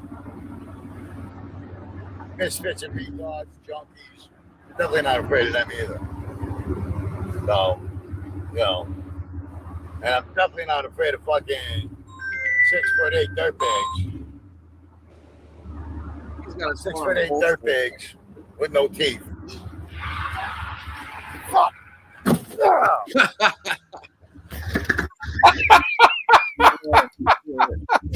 That's fucking funny, dude. Niggas in space. I don't fucking worry about watching my mouth. You know what I mean? Yeah, see, those assholes on that other show were talking about how he was on his phone and he got into the car accident, but it doesn't look like he's got the phone in his hand. He had it connected to his dashboard. Yeah, he's got that's what it's like. fucking folders or something. Where is he? Does anybody know where he's at? He's in Florida. That's what they say. Is it raining? That's what I was wondering. It sounded like he just like skid off Yeah, the it road. sounds like he skid, right? Yeah. He's probably got fucking bald tires on his car. Yeah. Split off the fucking road. Where he fucks up is he takes his fucking right arm, which is I think the only one that's fucking holding the steering wheel, to fucking push some button on his fucking phone like an idiot. Well, hopefully he put the seatbelt on the dog. Right? Oh, I didn't even think about that. I forgot. Yeah. He's got the dog is free range back, right? Yeah. Does anybody know what happened to the dog? No, I hope he's all right. That's Knowing crazy. him, he's gonna tell everybody the dog's in fucking ICU and he needs $7 grand to get a surgery for something. Right. So like when I was that- on the Sugs, fuck Carlos and stand-up dude was telling me about this dude, right? And they were like, yeah, man, he was on some fucking documentary, Bad Vegan or whatever the fuck, right? So after that show, I turned on the Netflix and I started watching that shit. And I'm like, fast forwarding it. And I'm like, where's this motherfucker at? And I seen that motherfucker. I was like, God damn. And then I was like, wait a minute. This dog is named fucking whatever the dog's name is, right? So I'm thinking, what did this dude steal that fucking dog from that chick? But I guess he just named his dog after that chick's dog. No, that's not the only one. That's like Leon the third or fourth. He had like 2 other ones before that name. Oh no shit. Yeah. He's had a few dogs. Yeah. That's like his third. That's like his third or fourth one. Wow, man, this dude is a fucking trip, man. And after every, all this shit that people was telling me, like people was giving mad amounts of money and shit like that, They were. And then he just fucked them all off, like for what? He had no reason. He just fucked them all off. Yeah, I don't know exactly like the whole story with what happened, but fucking he does what he does. You know what I mean? So that's wild. He burns bridges like he did with the guy that hit him with the fucking pipe. You know what I mean? That guy was helping him out, taking care of him, from what I understand. Right. So I'm not surprised by it. Nah, I wouldn't be either. You know what I'm saying? Like, homeboy said he took the sludge, or he put the new transmission on and put the old sludge into the new transmission. The fuck are you talking about, man? That's not even possible. Yeah, it doesn't even make any sense. Right. It literally makes no sense. The way he's explaining on there, he's like, they took the old sludge and put it in with the fucking new transmission. Huh? The fuck are you talking about right now? Well, what's his name? Sons of Italy said that he put the personal fucking curse on him on the voodoo doll. So he's blaming the voodoo dolls for the car accident. Yeah, it seems like That's everybody's like in an uproar over these voodoo dolls. right. So like, Yeah. Meanwhile, just fucking with him, dude. It's like it's like a little that's gag. it. You know what I mean?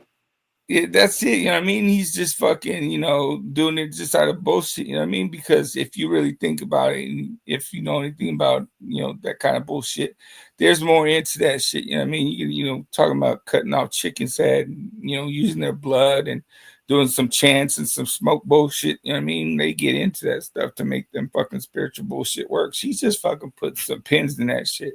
Me, I tend to think like this: whatever they think is going on with the voodoo dolls, that's just your fucking energy coming back at you that you put out into the fucking world. You know what I mean? And you don't Right, like it. So there you go. right. Oh, yeah, If you believe they work, then in your mind they're gonna work. yeah, they're gonna Right, work right, right. which is good enough for me. Yeah. Fuck yeah, man. If it's making them fucking, scatter around like fucking ants and shit, like cool. I didn't get to see what's his name show. I've never even watched the show, to be honest with you. I gotta fucking try to look for it. I wanted to see if Edwin responded after Suge fucking pinned him up yesterday.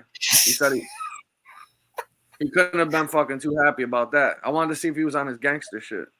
Oh, What dude, go ahead. what wasn't Edwin talking about people fucking getting shot by not behaving on YouTube? Yeah. He's like, you're gonna Yeah. die. You're gonna get shot in the head. You're gonna be in the cemetery. I'm gonna kill you. I think after Gunsmoke, like, was making those little montages of him for Sunday service or whatever. I think fucking, because Edwin watches the show and he's always giving his blessings. He likes Gunsmoke and whatnot.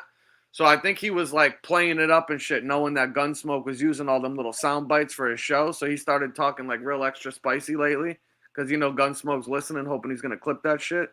So he just starts going right into it, talking that fucking, you're gonna die. I'm gonna shoot you in your head. You're gonna be in the cemetery.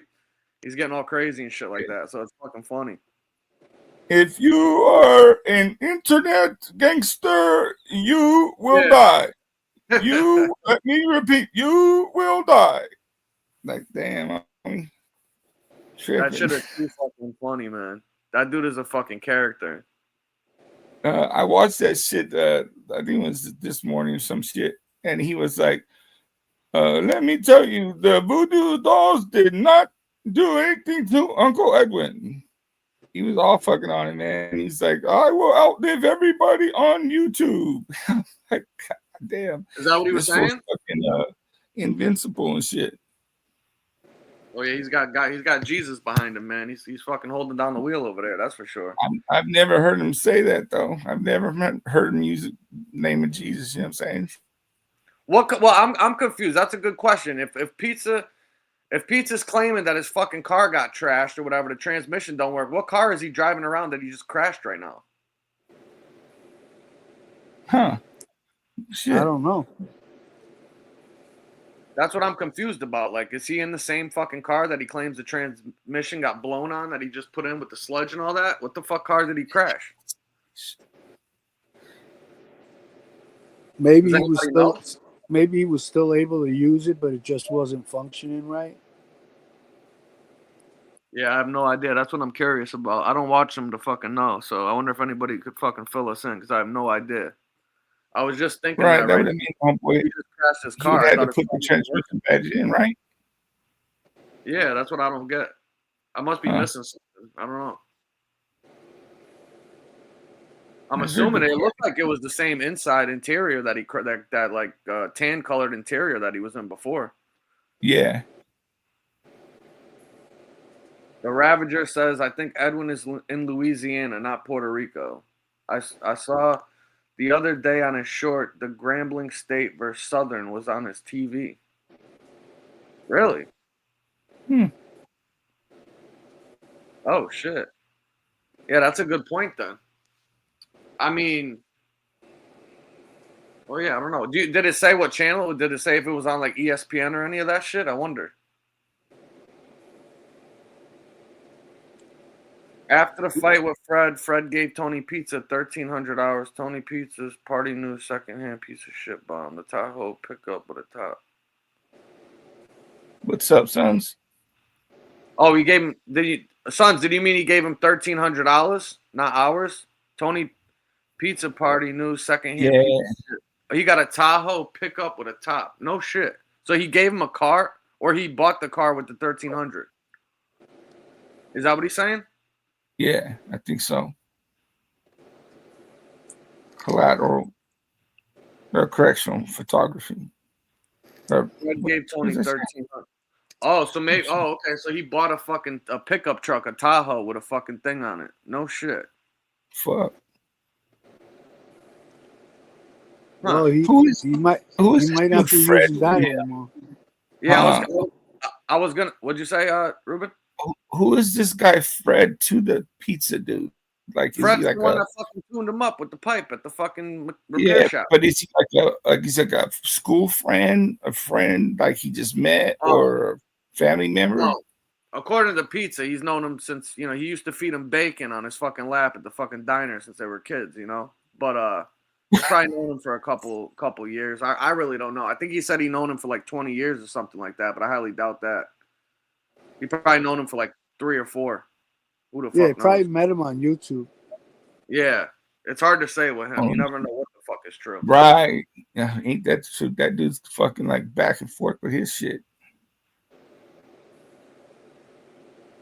Oh, okay. So Sons is saying that Fred gave Tony $1,300 for the damages for the fucked up transmission that Tony Pizza claimed that he did, and then Pizza got a Tahoe truck to replace it. A piece of shit secondhand. No shit. Huh. I wonder if the car's even insured or registered or any of that. Knowing Pizza, he's probably driving around with fucking no with the old plates from the fucking Navigator on that shit, driving it around with no registration and no insurance. Did he fucking hit and run? Did he drive off after the accident? I bet he didn't stay. Right. I would imagine he wouldn't have. He would have called that same reporter. If he didn't hit another car, Yeah, even if you hit a guardrail, though, you're damaging fucking state property. They own the fucking right. It all depends on like how much damage, right? It looked like whatever he hit pretty fucking good. Yeah, because the sign was sliding. You know what I mean?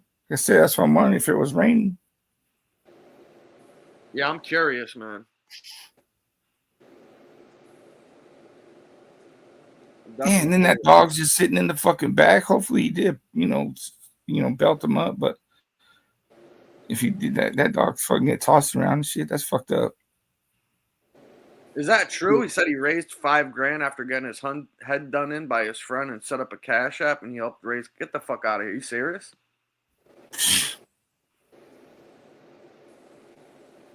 Yeah, Buick said Fred's getting fucking Christmas gifts from everybody after he fucking tuned him up.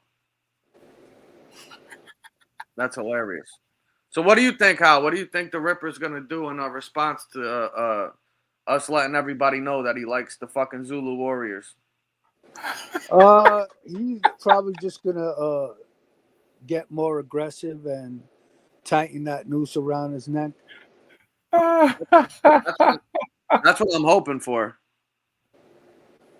That's what I'm hoping for. Or he might just say, like, he was the one giving, not receiving. Oh yeah, he was only gay for the stay, that type of shit. No, like he was doing the fucking and not getting fucked. Oh right, so it doesn't really count. Right. He wasn't taking it. That's what he'll tell people. Imagine, I could picture him with a fucking tight pair of pants, a fucking t-shirt with a knot, and a fucking bandana on his head. yeah. Right. That's what I'm saying. He was the fucking GBG. You know what I'm saying? Gay boy gangster and shit. That's how he survived. He probably had all those gay people supporting him in prison. He wasn't getting no money from anyone else. I told everybody that he was the captain of the twerk team in the PC yard. I'm telling you, I know that. You know that motherfucker was in there. He was in there taking back shots. You know that shit. Huh. Well, who played something the other day where that motherfucker crossed his legs in a position where I was like, what the fuck? Like, no man ever put his fucking legs like that. on a chair and shit. You know what I'm saying?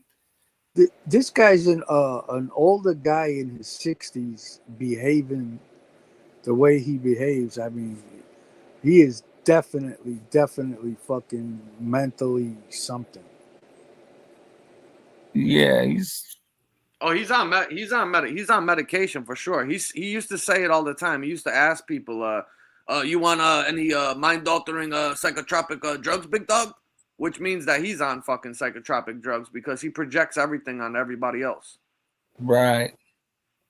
Everything that guy says is some shit that he's doing or that he's on or whatever the fuck. It's like clockwork with these guys. They're all the fucking same, man.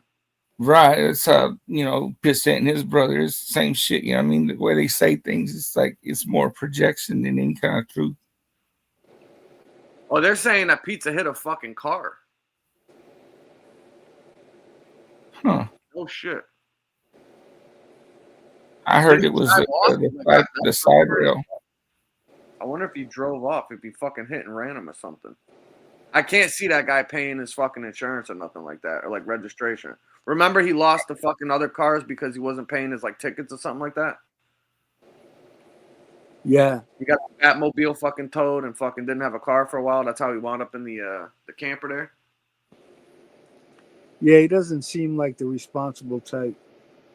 Not at all. Hell no. He gets a fucking $100 and he spends $120.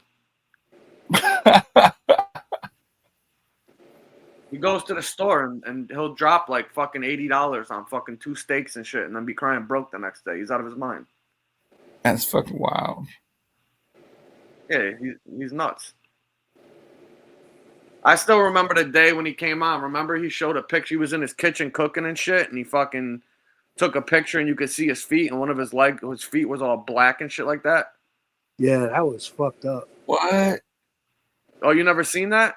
Nah. Oh shit. I wish I knew who fucking had it or if anybody's got the fucking channel or clip or whatever. You got to see this shit, man. What was it all like? Yeah, What's that? It looked like his foot wasn't washed in like fucking 2 years. Oh, disgusting. Oh yeah, it was like a fucking dirty ass foot, like he was diamond mining or something. Fucking just got out the mud and fucking never cleaned up afterwards. It was crazy looking. What the fuck? Yeah, he's done some wild shit on here, but that guy's fucking done some wild shit. Remember, he was staying in a fucking tent for a while in the woods. That, yeah. Fuck. Can you imagine? He had 6 toes. They said. Did he really? I didn't notice that. Get the fuck out of here, for real. Did you see that? I didn't see that part. No, I didn't see that. Oh shit.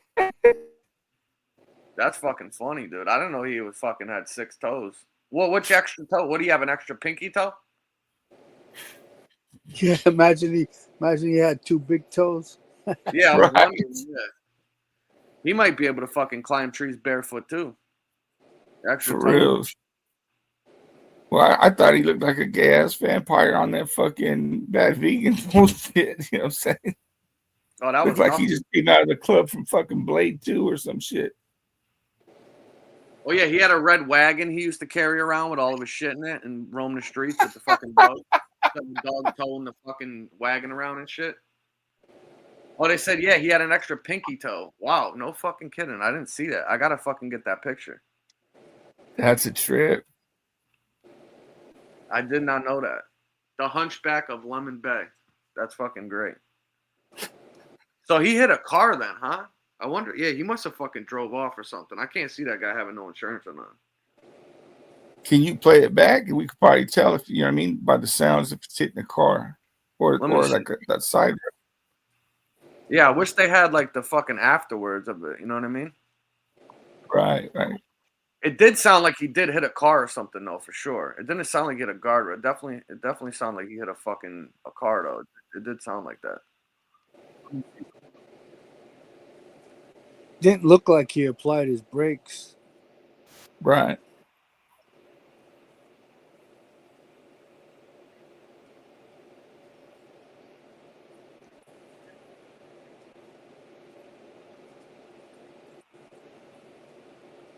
The problem with people like that is You just don't believe in instant karma.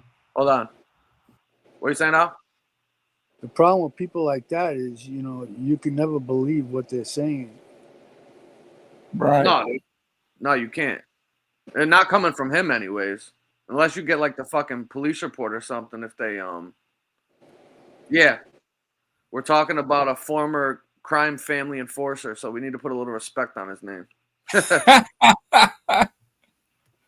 Yeah, let's see. Here it comes. He's on the phone, messing with the phone, looking at text messages, and gets into an accident. Now, Port Charlotte police probably wouldn't mind seeing this video for this crime he just did. The guy that doesn't do crime anymore. I'm not in the life. Here we go. Eggs and spicks. So I don't fucking have to worry about watching my mouth. You know what I mean? Maybe Madison Adams might want to see this. I'm definitely not afraid of retards. Misfits and retards, junkies. Definitely not afraid of them either. No. No. And I'm definitely not afraid of fucking 6'8" dirtbags. Oh, he was answering the phone. 6'8" dirtbags with no teeth. Doing it live. Or you hit something for sure. Yeah. Here, watch it one more time. So The I don't airbag fucking have go off? to worry about watching my mouth. You know what I mean?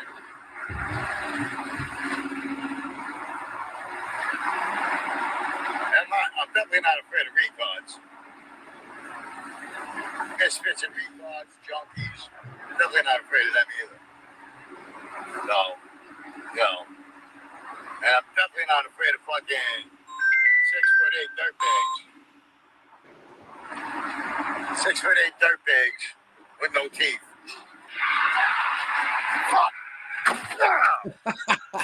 I hope that.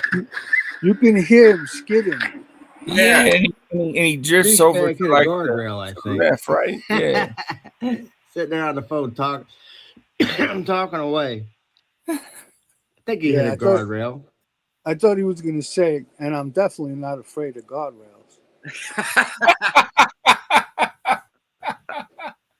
Oh my god, that is fucking beautiful, man. What a fucking yeah, he definitely whatever. It's weird though, right? Because you can't hear any you can't hear him braking, you can't hear none of that. He just fucking like you said, he just slides, and he didn't look like he was turning or nothing. I bet he had bald tires on that fucking truck. It was wet out, and he just fucking couldn't do nothing. He just slid right off the road and hit whatever was on the side there. And it looks like he's around kind of, you know what I mean? He probably went into the. He probably panicked and just slammed on the brakes and kept sliding. Yep. And those pickup trucks are probably rear wheel drive, so it's probably just like a fucking sled. Right, Yeah. right. Yeah, they definitely sounded like that. The tires just fucking spun and just swirled around and just bam, fucking right into the guardrail. I wonder if they did this to that dude Fred, and that dude was fucking laughing and shit. Oh, somebody probably sent it to him for sure. It could have been like he the road changed into like a curve and he was going too fast. Yeah, I know. I wish you could tell. You can't see nothing out the window either because it's fucking shitty weather out, so it's not clear nothing. I saw like palm trees or something on the side there, but it's probably right though. He probably did hit a fucking little turn or something. Wasn't paying attention. He went straight when the road was left. At the very end, it looks like whatever he hits from the front or from like the left. The passenger. I hope fucking the BiSon is taking notes and shit on these voodoo dolls. You're coming up next, stupid. Hey, if there was a police report, there's got to be some body cam footage. Well, that's what I was thinking. That's why I wanted to know if you think that if he hit a person or if he fucking hit something and kept him moving, if he actually called the cops or not. You know what I mean? God damn! What if he did hit a person, right? That's what I'm curious about. Because if he hit a car or something like that and tried driving off or whatever, they definitely called the cops. And regardless if he didn't, somebody else probably saw it and fucking called the cops. You know what I mean? Right. There's got to be a report on it. I couldn't tell if there's anybody driving behind him or nothing. It's too bad he didn't get hit by like a fucking tractor trailer truck or something. No shit, fucking just smash that shit. Well, then that dog would have died, and that dog don't. You know what I mean? It ain't his Oh yeah, I fault. forgot the dog's in the car. Yeah, my bad. That's the worst part about it. Fucking poor dog. You know what I mean? Somebody needs to fucking steal that dog. Yeah, people have been talking about that fucking for forever, but I bet. You remember when the cops? Okay. I wonder if there's any body cam footage on 8 Ball. I don't know. That. I'm sure there is though. There's probably. Oh, you know what the problem is though? Is that them chicks that were there were fucking underage and shit like that? Yeah, that's right. Maybe there's some footage of him in the interrogation room. That's possible too. Oh no, that's right. Yeah. Maybe the people that sent the email over with the fucking paperwork and shit have it. I don't know if they're listening, whoever the fuck it is. If you're listening and you have anything else, send it over. You got the email. That would be great, no? Oh my God, forget about it. It'd be fucking beautiful. That would be.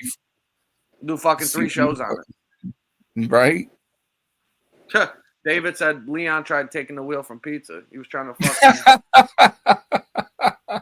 Well, they said Pizza got hurt and Leon had to drive home. Yeah. I'm telling you, I'm surprised Pizza hasn't said the fucking dog is in the fucking vets in the overnight in the ICU, and he's gonna need like $6,500 to get him out of there. Jesus. You know he's always trying to pull some type of fucking grift. Hey, that guy's got fucking mad grifts, man. I'm like, God dang, this dude, he just comes up with shit out the blue. Fuck. Well, one thing for sure is those vet hospitals are a shitload of money. Yeah, for sure. Yeah, they're the worst, man. They're fucking crooks at the vets, man. They're the worst of the worst. Them people. Yeah, especially those emergency hospitals. Yeah, that's where I brought my dog last time when my dog got sick, man. Before I had to put her down. Oh, it sucks. Yeah, my little girl Chanel, fucking. I brought her in there. She had diabetes, and I didn't know what was wrong with her at first. And then when I brought her in there, they were like, "Oh, you're gonna have to leave her overnight. She needs this test, that test," and the shit was like $5,500 or something. And they tell you the price or like what the quote's gonna be. It's gonna be between $4,000 and fucking $7,000 or whatever. And it's always magically fucking somewhere like in the middle towards the upper end. You know what I mean? Right. And they're looking at you like, "Oh, what? You don't want to do it? What? You don't love your dog?" I'm like, "What? You motherfuckers don't love dogs? You're gonna let the dog die? You're gonna do nothing? You know what I mean?" So you wind up going to pay this shit, and then I get the dog home with the diabetes, the insulin and stuff. They give you the little whatever the fuck the syringes and shit they're called or whatever. Yeah. You gotta fill in like the little half cc or cc, whatever the fuck it is, and give it to the dog. And they said, "Oh, as long as she eats, everything will be fine." 2 days later, the dog stops fucking eating and shit after I'm giving her shots. And I had to fucking put her down 3 days later.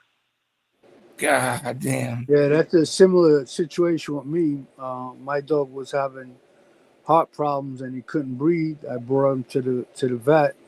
They gave him oxygen therapy.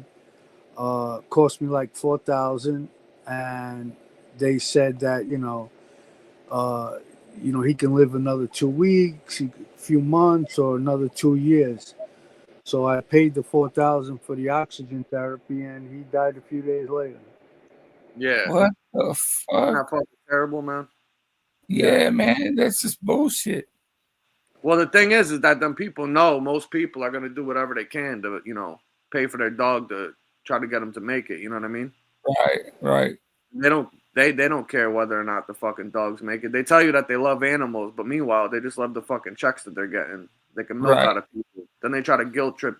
"Oh, you don't love your dog? You're not gonna fucking," you know what I mean? The fuck out of here. You guys don't love animals? You know what I mean? You guys want to rake people over the coals?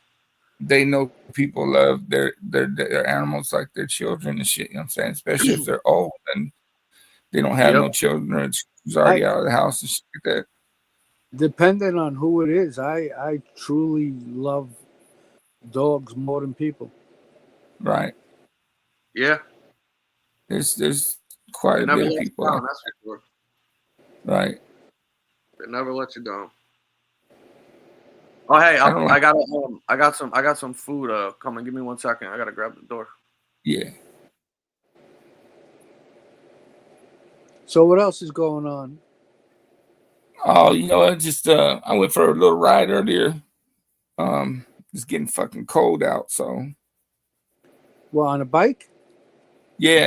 I have a Harley, a 2000 Harley Racoon. Nice. I used to Yeah. ride back in the day. Did you? Yeah, I used to. When I was younger, I rode, the Jap bikes. Yeah. And my last bike I had in around 2006, 2000. No, I'm lying. It was 2011, I think. I had a Suzuki M109R. Okay. It's like that Suzuki's Harley. Right. 1800 cc's. Yeah, but you know what? I wasn't, riding it. It was either too hot, too cold, and so I wanted to get a V rod, but at the time they were a lot of money. So, I found this cool Suzuki that had a lot of power. It was nice looking, sounded Right. like a Harley. So I got that, and I wind up selling it anyway. So Huh. Yeah, I had my first bike was a 2001 Honda CBR 929. That was yeah, my cool. my first bike was a CBR 600. Then I had the Then I had the GSX 1100. Then I Yeah. had the CBR 900 double R. Right. Yeah, those were the three bikes I had in my youth. Yeah. And then I got into my accident, and my buddy come over one time, and he's like, he had already had a Harley, but he comes over with this Yamaha V-Star 1100. And so Yeah, I go out, and he's like, "What do you think?" You know what I mean? I'm like, "What the fuck you buy another bike for?" You know what I'm saying? You already got a Harley and shit. He's like, "Take it around the block." And I'm like, "Nah, man, I'm good." Talked me into it, and I took it around the block, and I was like, it got good to me. So I just took it around again. You know what I'm saying? I'm like, fuck, man, you know what? Because I had got rid of my Honda CBR and shit, you know what I mean? Because I was getting the tickets on that shit, because you can't help but to go fast on that motherfucker, right? yeah, So, what are you gonna do? Stay in third gear around town? And you just can't do it. So I got rid of it. And when I got back, I was like, it's fucking cool, man. Nice, this, that. And uh, he's like, how'd you like? I said, yeah, man, it's fucking awesome. He's like, well, here it is. You know what I mean? Like, he gave it to me. He gave it to me to get me up and out of the house. You know what I'm saying? So, and it actually worked. I'm really actually grateful for what he did. And then so we went around just, riding around everywhere and stuff. And um, then something happened, and we went our separate ways. And then I just ended up getting that Road King. I still got the Yamaha. yeah. Every time I see a nice Harley, I get that itch, but I know deep down inside that I'm not going to ride it as much as I should. Right. So that changes my mind for me. I like the Cruiser better than the crotch rocket. You know what I'm saying? Yeah, Um, yeah. Me too. I would be more into the Cruiser. Yeah. yeah. It's just, trying to find people to ride with. Like, I got few friends that are Mongols. Like, out here where I stay, there's Mongols and Vagos. You know what I'm Right. saying? Like, up north is you'll see more Hells Angels and shit like that. But and I have a few friends from each, you know what I'm saying? But I won't go ride with them, because I don't want to get affiliated, you know what I'm saying? So, Right. um, if it's just like one of them or some shit, I'll go ride with them. But like, it's hardly ever like that, you know what I'm saying? So Do they get usually I just along with each other? the Vagos and the Mongols. Yeah. Uh, I wouldn't say like they get along. I think they stay mutual. You know what I'm saying? Yeah, they're just not at war. Right, exactly. Yeah, they're just not at war. I was in the Nassau County Jail with all the pagans when they had that big fight with the Hells Angels back in 2002 or three. Oh no And shit. yeah, when I was in Nassau County Jail, all of the pagans were in there. Yeah, some big guys. Right. I don't know where they find those motherfuckers, man.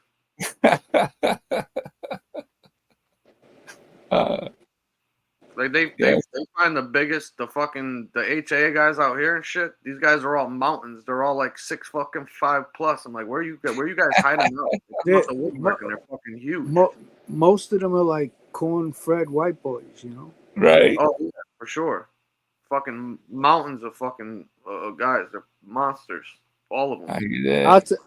I'll tell you one thing. The one of the guys in my unit, they called him T-Rex. He must have been about like 6'7" or maybe even bigger, you know. And he got into a fight with a blood. I mean, this guy had no idea how to fight. The big pagan guy. I mean, he was he was windmilling, you know, like flapping his arm. Yeah, and he wound up beating the blood by accident because the blood tried to scoop him up and just was too heavy for him, I guess. And the pagan wind up falling on the kid's head and he got knocked out. And so he got the shit under the stick. But man, that fucking guy had I don't think he's ever been in a fight in his life, that pagan. He said he was windmilling. Yeah, most of them big guys, they never fucking been in a fight in their life. They never had to. That's a They trip. usually That's get the fucking asses kicked when they get into it. But yeah, you want to know what's funny is, you know, this same guy that I'm talking about, they called him T-Rex. He was like fucking a mountain. And he used to pass his day by coloring in coloring books. It was like cane shade. Yeah. Yeah, it was strange, you know, like he didn't seem like he was all there, I guess. Probably wasn't very well educated, you know what I mean? Almost like a mongoloid. And then like most of the other guys look like fucking grandfathers. Right. You know? Yeah. Yeah, you know, older guys, long gray hair, big long beards. Right. You know, they pretty much looked harmless to me anyway. You guys have any Mongols out towards your way? Back when I was when I was in New York, I don't think I ever saw any Mongols. Okay. No, I don't. There's none over here that I know about. Out here, I can't remember how many years ago it was. They're actually trying to. The police were actually trying to get it to where it was illegal for the Mongols to wear their fucking patches and shit. Right? I can't remember how far it went into the courts and shit, but yeah, the color ban, yeah. Right. And they ended up losing, obviously, because the Mongols still, you know, they rock that shit. So I thought it was weird though that they would even try to take that shit to court and get that, you know what I mean, like it was something. Yeah, what was it, like in public places, you mean, or in private places though? Anywhere. That's really? Like a First Amendment issue, you know? Yeah. Yeah, that's strange that they would be able to do that though. Right. That's because I think if they would have had that passed with the Mongols, then they would have been able to do that with any MC club. Yeah, that would have set precedent, like case precedent and shit. Yeah. Right. So I think that's why it didn't go through, because, you know what I mean? It's like, think about it, you know what I mean? Like, how are you going to enforce that with all the other club members and shit like that? Yeah, you know, like you know, the guys that were in my unit, you know, of course you had your other guys that were the real deal, you know. And but you know, I just my experience was just with, I guess, the older guys and just one big guy. But yeah, they were all over. You know, they had them all on different floors. separated from the Hells Angels. Right. But yeah, you know, I'm not. I'm just talking about the guys that I saw. I'm definitely not knocking, you know, all these other clubs that have, you know, real deal guys that know how to, Right. you know, Right. use No, their no, I hands. get that. Yeah. You know, well, that's why they say, you know, they got the diamond. You know what I'm saying? Not everybody's got a diamond on their vest. Right. Dude, I was watching a fucking funny ass. I just thought of it. I was watching a funny ass video before. I was trying to find it. I wanted to play it, but I don't know if I want to. I don't want to get fucking struck. This guy fucking. He called up 911, and he called in and he told him, he says that my wife got attacked by a warthog really bad, and I need somebody with an ambulance to come and pick her up or whatever, right? And the lady's like, "Oh, well, what street is it on?" And he named the name of the street, and it was like something kind of long, and he didn't know how to spell it. She goes, "Oh, can you spell the name? Can you spell the name of it for me?" He goes, "Hold on, give me a second." And she comes back and she's like, "Yeah, what's the name of it again? Can you spell it for me?" He goes, "Yeah, just hold on 1 second. I'm dragging her to the corner. It's on High Street." I was fucking dying. I was fucking dying, bro. I was like, "Fuck!" I wanted to play that shit because it was fucking too funny, dude. But you know what I was thinking about real quick? You see these assholes that are doing all these turkey giveaways for Thanksgiving, and they do them for like the holidays and shit like that to the Yeah. homeless. Yeah. Bro, why are you giving homeless people fucking turkeys? What the fuck are they gonna cook them? Hey, Ravager, you're 100% right. I made it clear. I was just talking about the guys that were in my unit. You know, I only had about 5 or 6 of them there. There was a whole bunch of them. But yeah, they were all older guys. You know, they probably, you know, basically they weren't like 1%ers or anything. They just, but yeah, no, I'm certainly not saying that all bikers are sweet. What's up, Nah, Sniper? nah. Well, yeah, you never know, man. Some people are unsuspecting and shit. You know what I mean? I seen some elderly grandparents in there and shit that were coming off of 40-year bids. They got like, 18 homicides under their belt. They're fucking Right? chopping people up. You never fucking know. Yeah. Yeah, That's and plus, you know, like when they, you know, these guys, everybody's dressed the same. They don't have their colors on, so you know, yeah. when you're wearing those fucking jumpsuits, you know, you really can't tell. You know, No. everybody, you know, They looks unassuming. You know. Right, right. they do And get fucking rowdy though, man. I've been to some parties and shit that they threw out here, and those guys fucking they know how to fucking party, that's for sure. They're out of fuck, control. they can drink like motherfuckers. I'll tell you that. You know, Well, yeah, because any they're all doing idiots. fucking drugs. They're Yeah. all doing fucking ice and fucking Right, right. all that shit with it. You know what I mean? What's And then up, they go Sven? fucking riding their fucking, you know what I mean, their bikes. I'm like, hell fucking no, fuck that.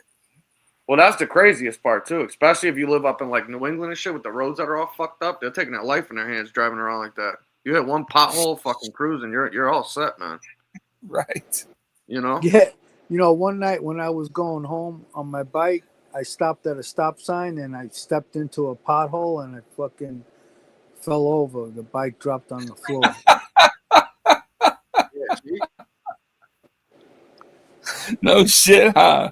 Yeah, Fuck. I didn't see it, you know, and it just the weight, and it was pretty hard to pick that motherfucker up. It was a GSXR 1100. It was heavy. Oh yeah, it was a big Fuck. bike. That's the thing. Like, even you hit a pothole in your car doing a fucking 100. Imagine hitting that shit on a bike. You're fucking. It's a Yeah. wrap. You're done. Fuck yeah. And you can't tell. Like, you can know the road as good as you want, but you don't know if a truck came by and took a chunk of it out, or especially after like a storm or something like that. You never know what the fuck. Right. You know. Right. You could have drove down that road a million times. If it takes one little thing, one rock in the road, one fucking little hole, divot, something, you're done, man. Yeah, yeah. That's why I never got one. My uncle I went- fucking lost his leg in a motorcycle accident ever since I was young, no and I was shit. like, yeah, I'm fucking good. I don't want one I of them. went I went down twice on the street bike and once on a dirt bike. Yeah. And the dirt bike incident, right?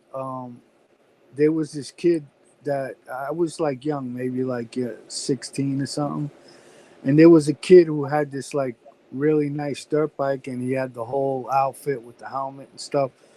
So we went with him to where he rode his bike, right? And he was letting us ride it. And when it was my turn, he offered the helmet to me. And at first, I wasn't going to put the helmet on, but I don't know, something just told me to put on the helmet, That's right. and I wind up, falling down, and the whole side of the helmet slid across like the dirt and the rocks. But if I didn't have that helmet on, it would have rubbed off half my face, Would it look Yeah, like Two-Face from that Batman fucking character yeah, and shit? yeah. And then the first time I went down was in 1990. I got my first bike was a CBR 600, and I was riding down the road, and I was staring at some girls, and when I turned around, there was a guy stopped making a left turn, and being a novice at the time, I jammed on the brakes and I slid out. Fuck. Nothing really happened, it just was a little embarrassing. Then the next time I was on the Belt Parkway, and it was stop and go traffic, but when it was go, people were doing like 40 miles an hour, Right.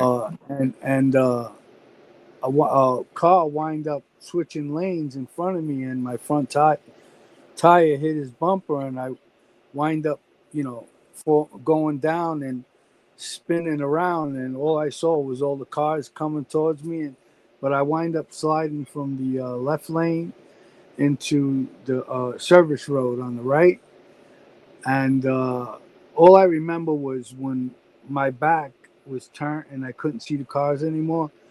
It's like I was anticipating them running me over. It Yeah. like I can tell you like what it would feel like to get run over by cars, because that's how much I thought I was going to get run over. But yeah. So, and when I got up, I had road rash and whatnot. But the back of my helmet must have been bouncing off of the street, the concrete, and there was Right. like a chunk of the helmet was missing from the back. If I don't have a helmet Damn. on, I probably would have died that day.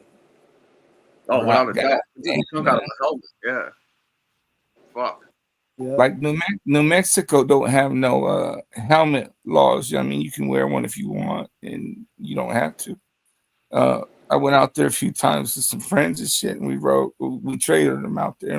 But when we got out there, we rode and shit, right? And I think for like the first 2 days, I didn't wear my helmet, because I'm like, fuck it. But then one time we go out at nighttime and shit, and we're going to this. I guess there was some casino out there, and when it gets dark, it gets like fucking real dark, right? So we're going and shit, and some fucking deer, I guess, got hit by a big old truck, and it was sitting to the side. And even though the homie's pointing down and shit, you know what I mean? Like you really can't see it too well. And I thought, like, man, if I would have hit that motherfucker, got all fucked up, I don't got no helmet and shit. So after that, I'm like, yeah, I'm just wearing my helmet. Fuck the bullshit. Yeah, I would never ride a bike without wearing a helmet anymore. No, you gotta Not be worth crazy. Yeah. I know a kid that last summer got killed, man. They were riding dirt bikes and shit, and they were on their way home like right before the sun came in or whatever. And one of the kids had one of them electric fucking bikes, and the battery died or whatever. So they were towing him back, and they pulled out into the main road, and the fucking guy came by in a truck and just fucking leveled him, man, and killed him right on the side of the fucking road. Damn. Oh wow. Drinking and driving. The guy was drunk.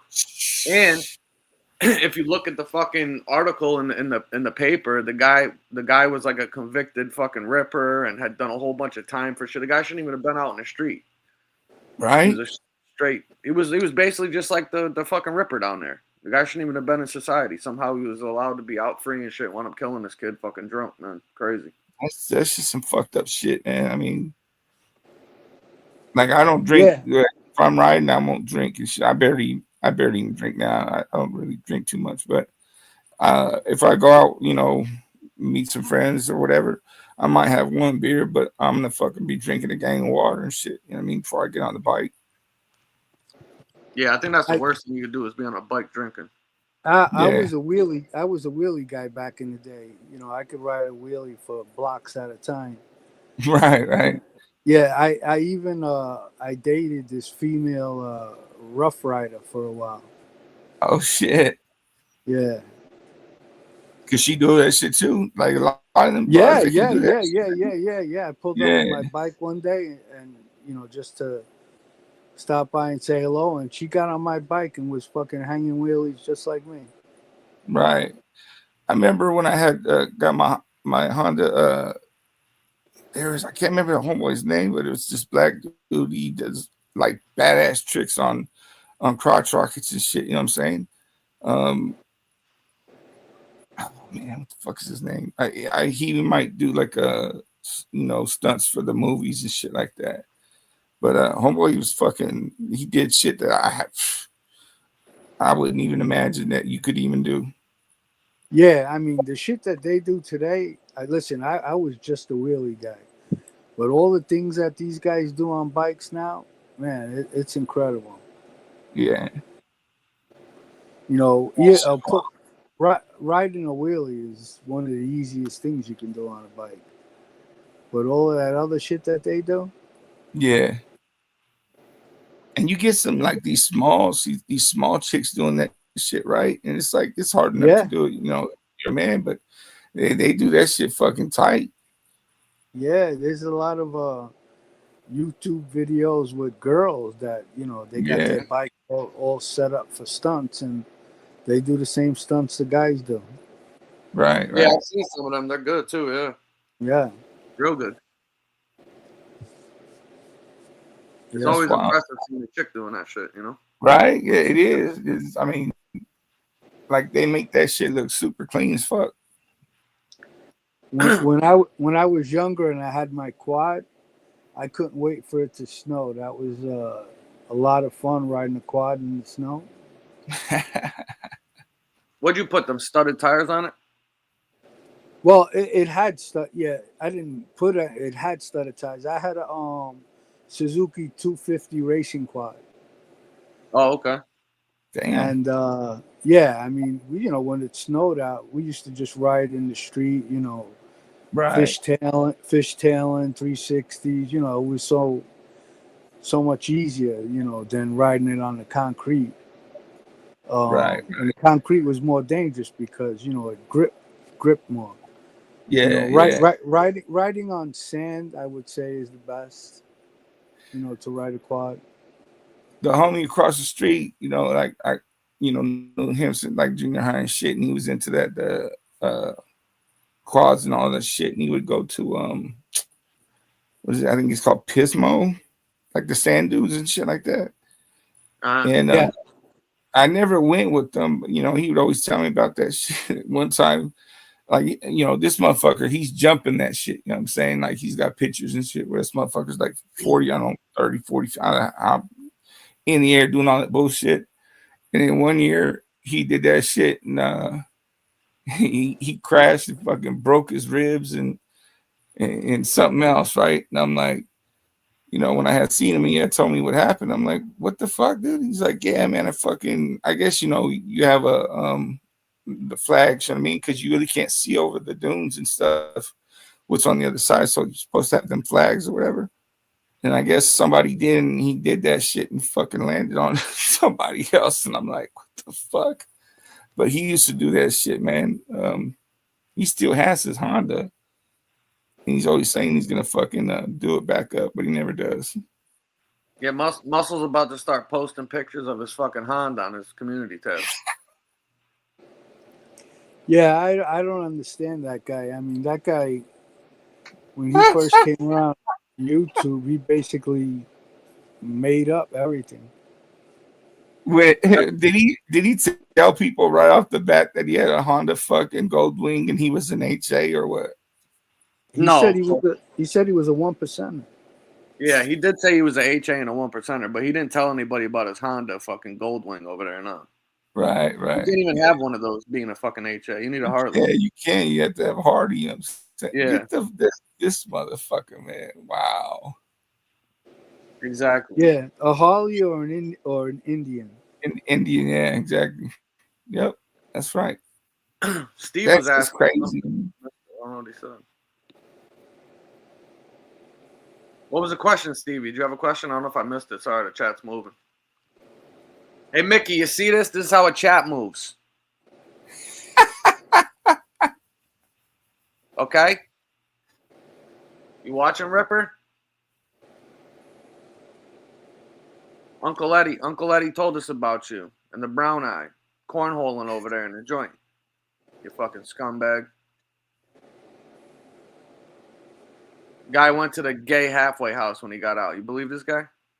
I heard you say that shit. I was like, Who the fuck does that? And his roommate, he's got a blind gay guy that he lives with. He's got a blind gay. Are you for real? He's got a blind gay guy. I swear to God. I heard he tapes his phone to his cock and calls the fucking roommate and shit, tells him his phone's ringing and he walks around. I believe it. I believe it. Who's It's that like that. you're talking about? The fucking Ripper. Oh. Yeah, you Yeah, threw he's me got a off roommate. This fucking a blind gay guy. Yeah, you threw me off with that one. Yeah. Unbelievable, man. That's I a can't trip. wait to hear. I can't not wait to hear what he has to fucking say in response to this one. Yeah, isn't it fucking amazing some of the shit you learn about these people on YouTube? It really Yeah. is. It's fascinating, that's for sure. I mean, the guy Danny Trio, him and Lee Cole actually made up a phony article that he killed somebody, and then you come to find out that the guy was robbing fucking houses and stealing the clothes and the underwear. What the fuck? Yeah. Yeah, he was dubbed the Bird Bath Beach Bandit. Yeah, he would take a wash up and change into the clothes of in whatever house he was in. Oh no. Underwears and all. Yeah, you ever watched that movie fucking Home Alone back in the day? Yeah. Yeah. Fucking, what was the guy's name? Marv and his buddy there?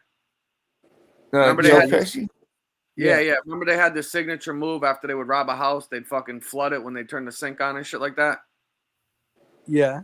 Well, Danny Trio's finishing move is he'd fucking go after he'd fucking change his clothes and shit, he'd go and take a bird bath in their fucking kitchen sink and then fucking leave his dirty underwear on the counter. And the stupid fuck, he got caught because he left like a receipt or something with his name and fucking phone number in one of the pockets of the clothes he was changing.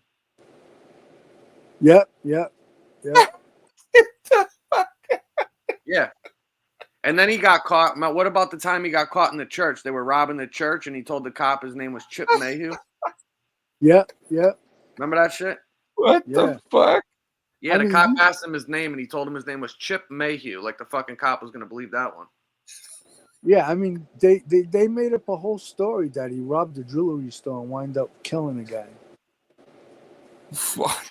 For what? Yeah, Why do they had to make up a story? He wanted to be a gangster. Yeah, he wanted everyone to think he was an ex-gangster who had a couple murders under his belt and was a criminal all his life. Oh, and he ran a Facebook page called like something gangster or something or whatever. What the fuck was it called? The Facebook page he has? That I don't remember.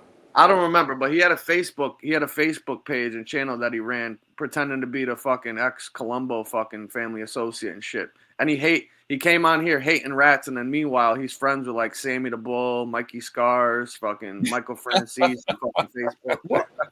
You can't even make shit up. Wasn't Danny Trio a fake name? Yeah.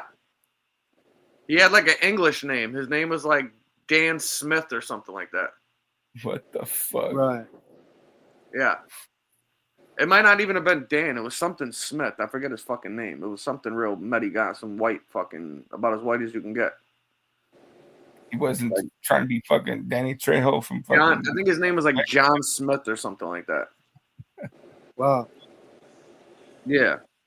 Yeah, I don't he get had it. why people feel like they need to lie about shit. It's like, dude, you don't need to lie about nothing. You know what I'm saying? Like, Oh, but then know, his ex-girlfriend popped up on a show one day though, and exposed his ass. Yep. Remember that? Mm-hmm. What the fuck was her name again? Rose? Oh, Rose or something? sounds familiar. Rosalie or Rose? Something Roseanne? like that. No. It was something like that.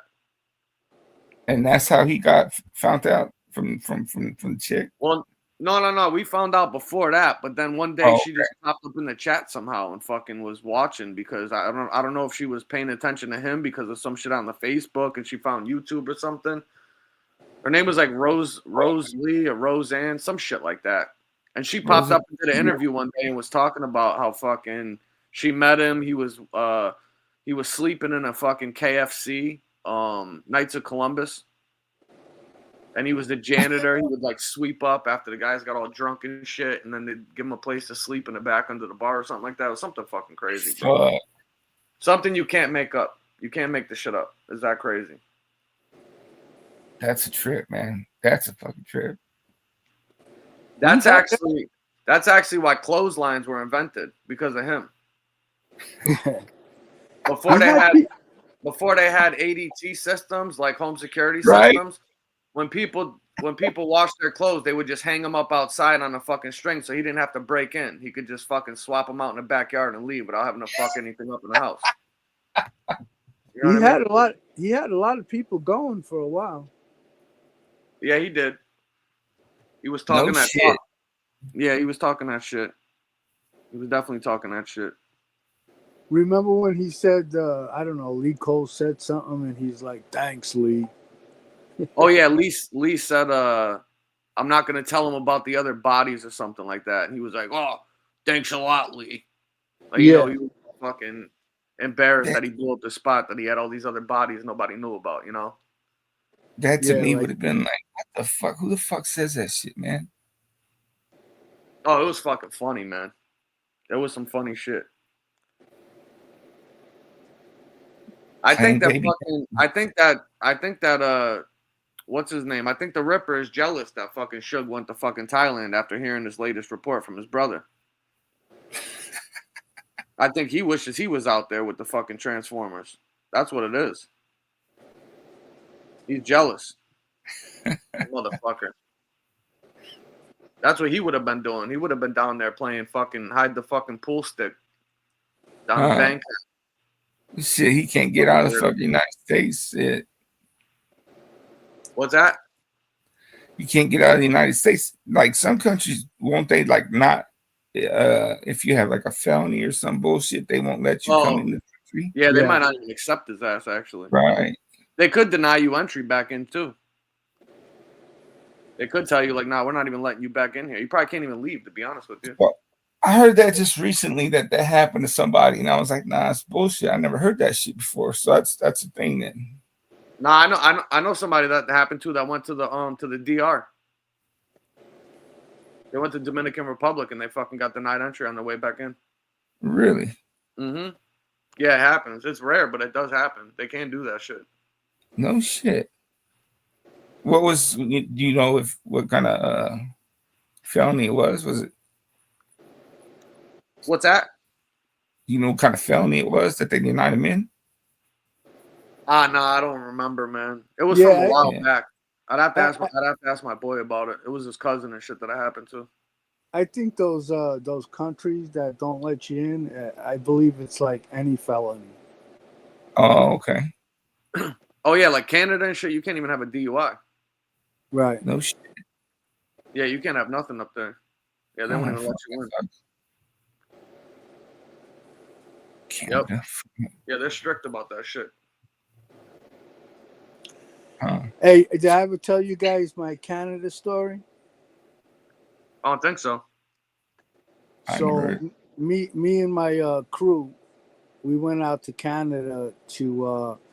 We had one of our fences had a couple friends from Canada, and they were into porno CDs. You know, like they distributed porno CDs. So they had us come down to Canada because we were going to rob a warehouse full of porno CDs and sell it to them. And we were staking out the place. It was snowing out, and a cop rolled up next to us and started, questioning and stuff like that.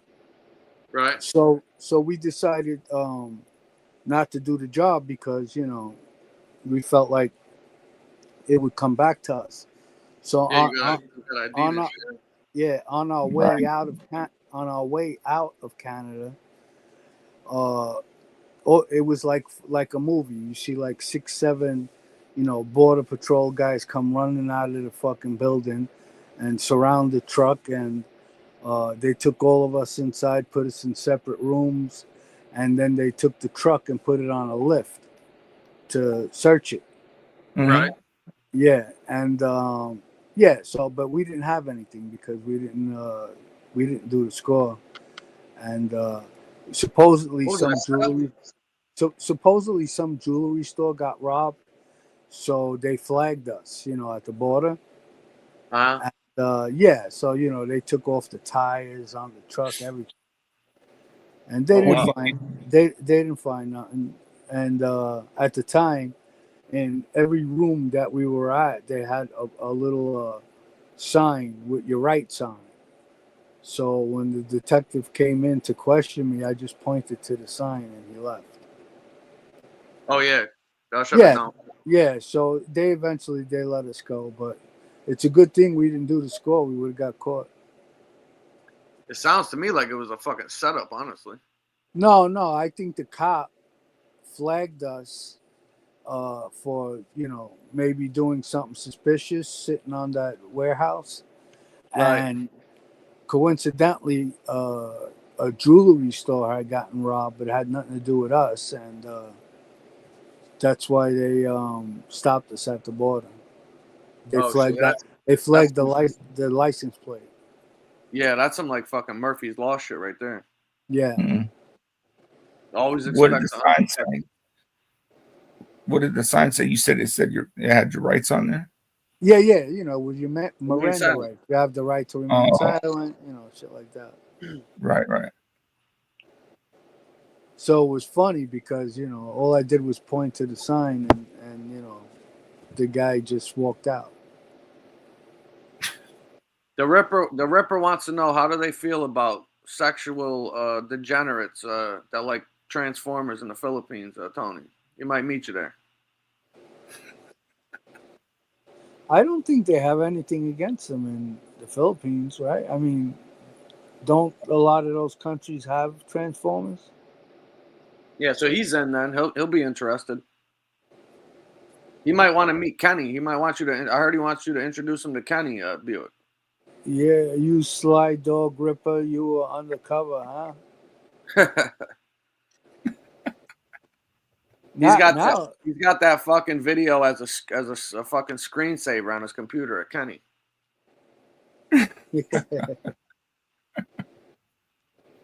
That's a trip. But check it out, fellas. I'm gonna drop down. You know what I mean? I wanted to come up and that Candace Owens shit, man. Like, yeah, man, it's just a trip. You know what I mean? I don't put it past, whatever the fuck's going on, that they would try to get at her, you know what I'm saying? No, without a doubt. Well, thanks for stopping by, man. I appreciate it, brothers. Good Appreciate y'all letting me in. It was a pleasure, Ruben. Most dev. Good talking to you, brother. Have a good night, man. Peace. Take care, brother. We got some new people in the chat here. Yeah, who we got? Got Watcher of Crazy. Hey, what's up, Watcher? How you doing tonight? Good to see you. Tony met one when he was at the airport. Yeah, that was the Ripper's ex-boyfriend, Kenny. He did 3 years with him in Florida. Fucking Ricky Yoon. Yeah, Oh, I fucking figured true, huh? that. Tony says in Thailand and Philippines it's accepted as normal.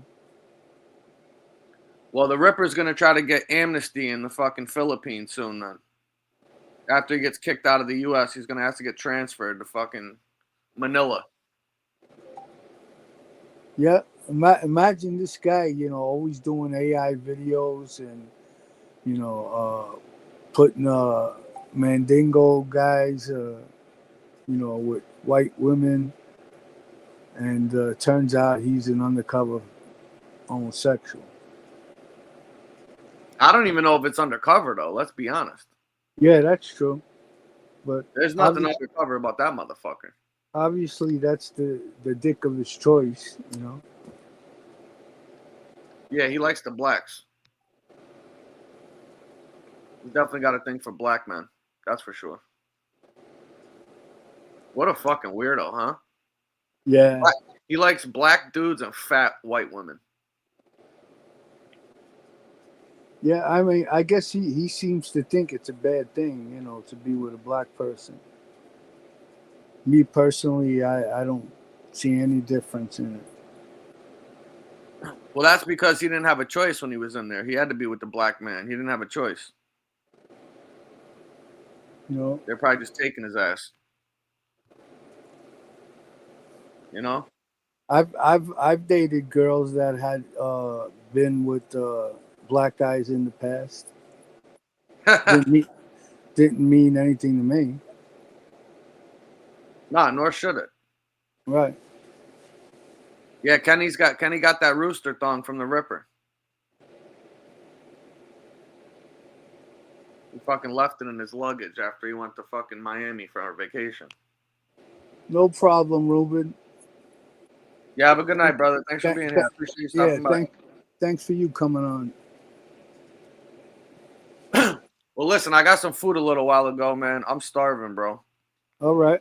I want to try to eat.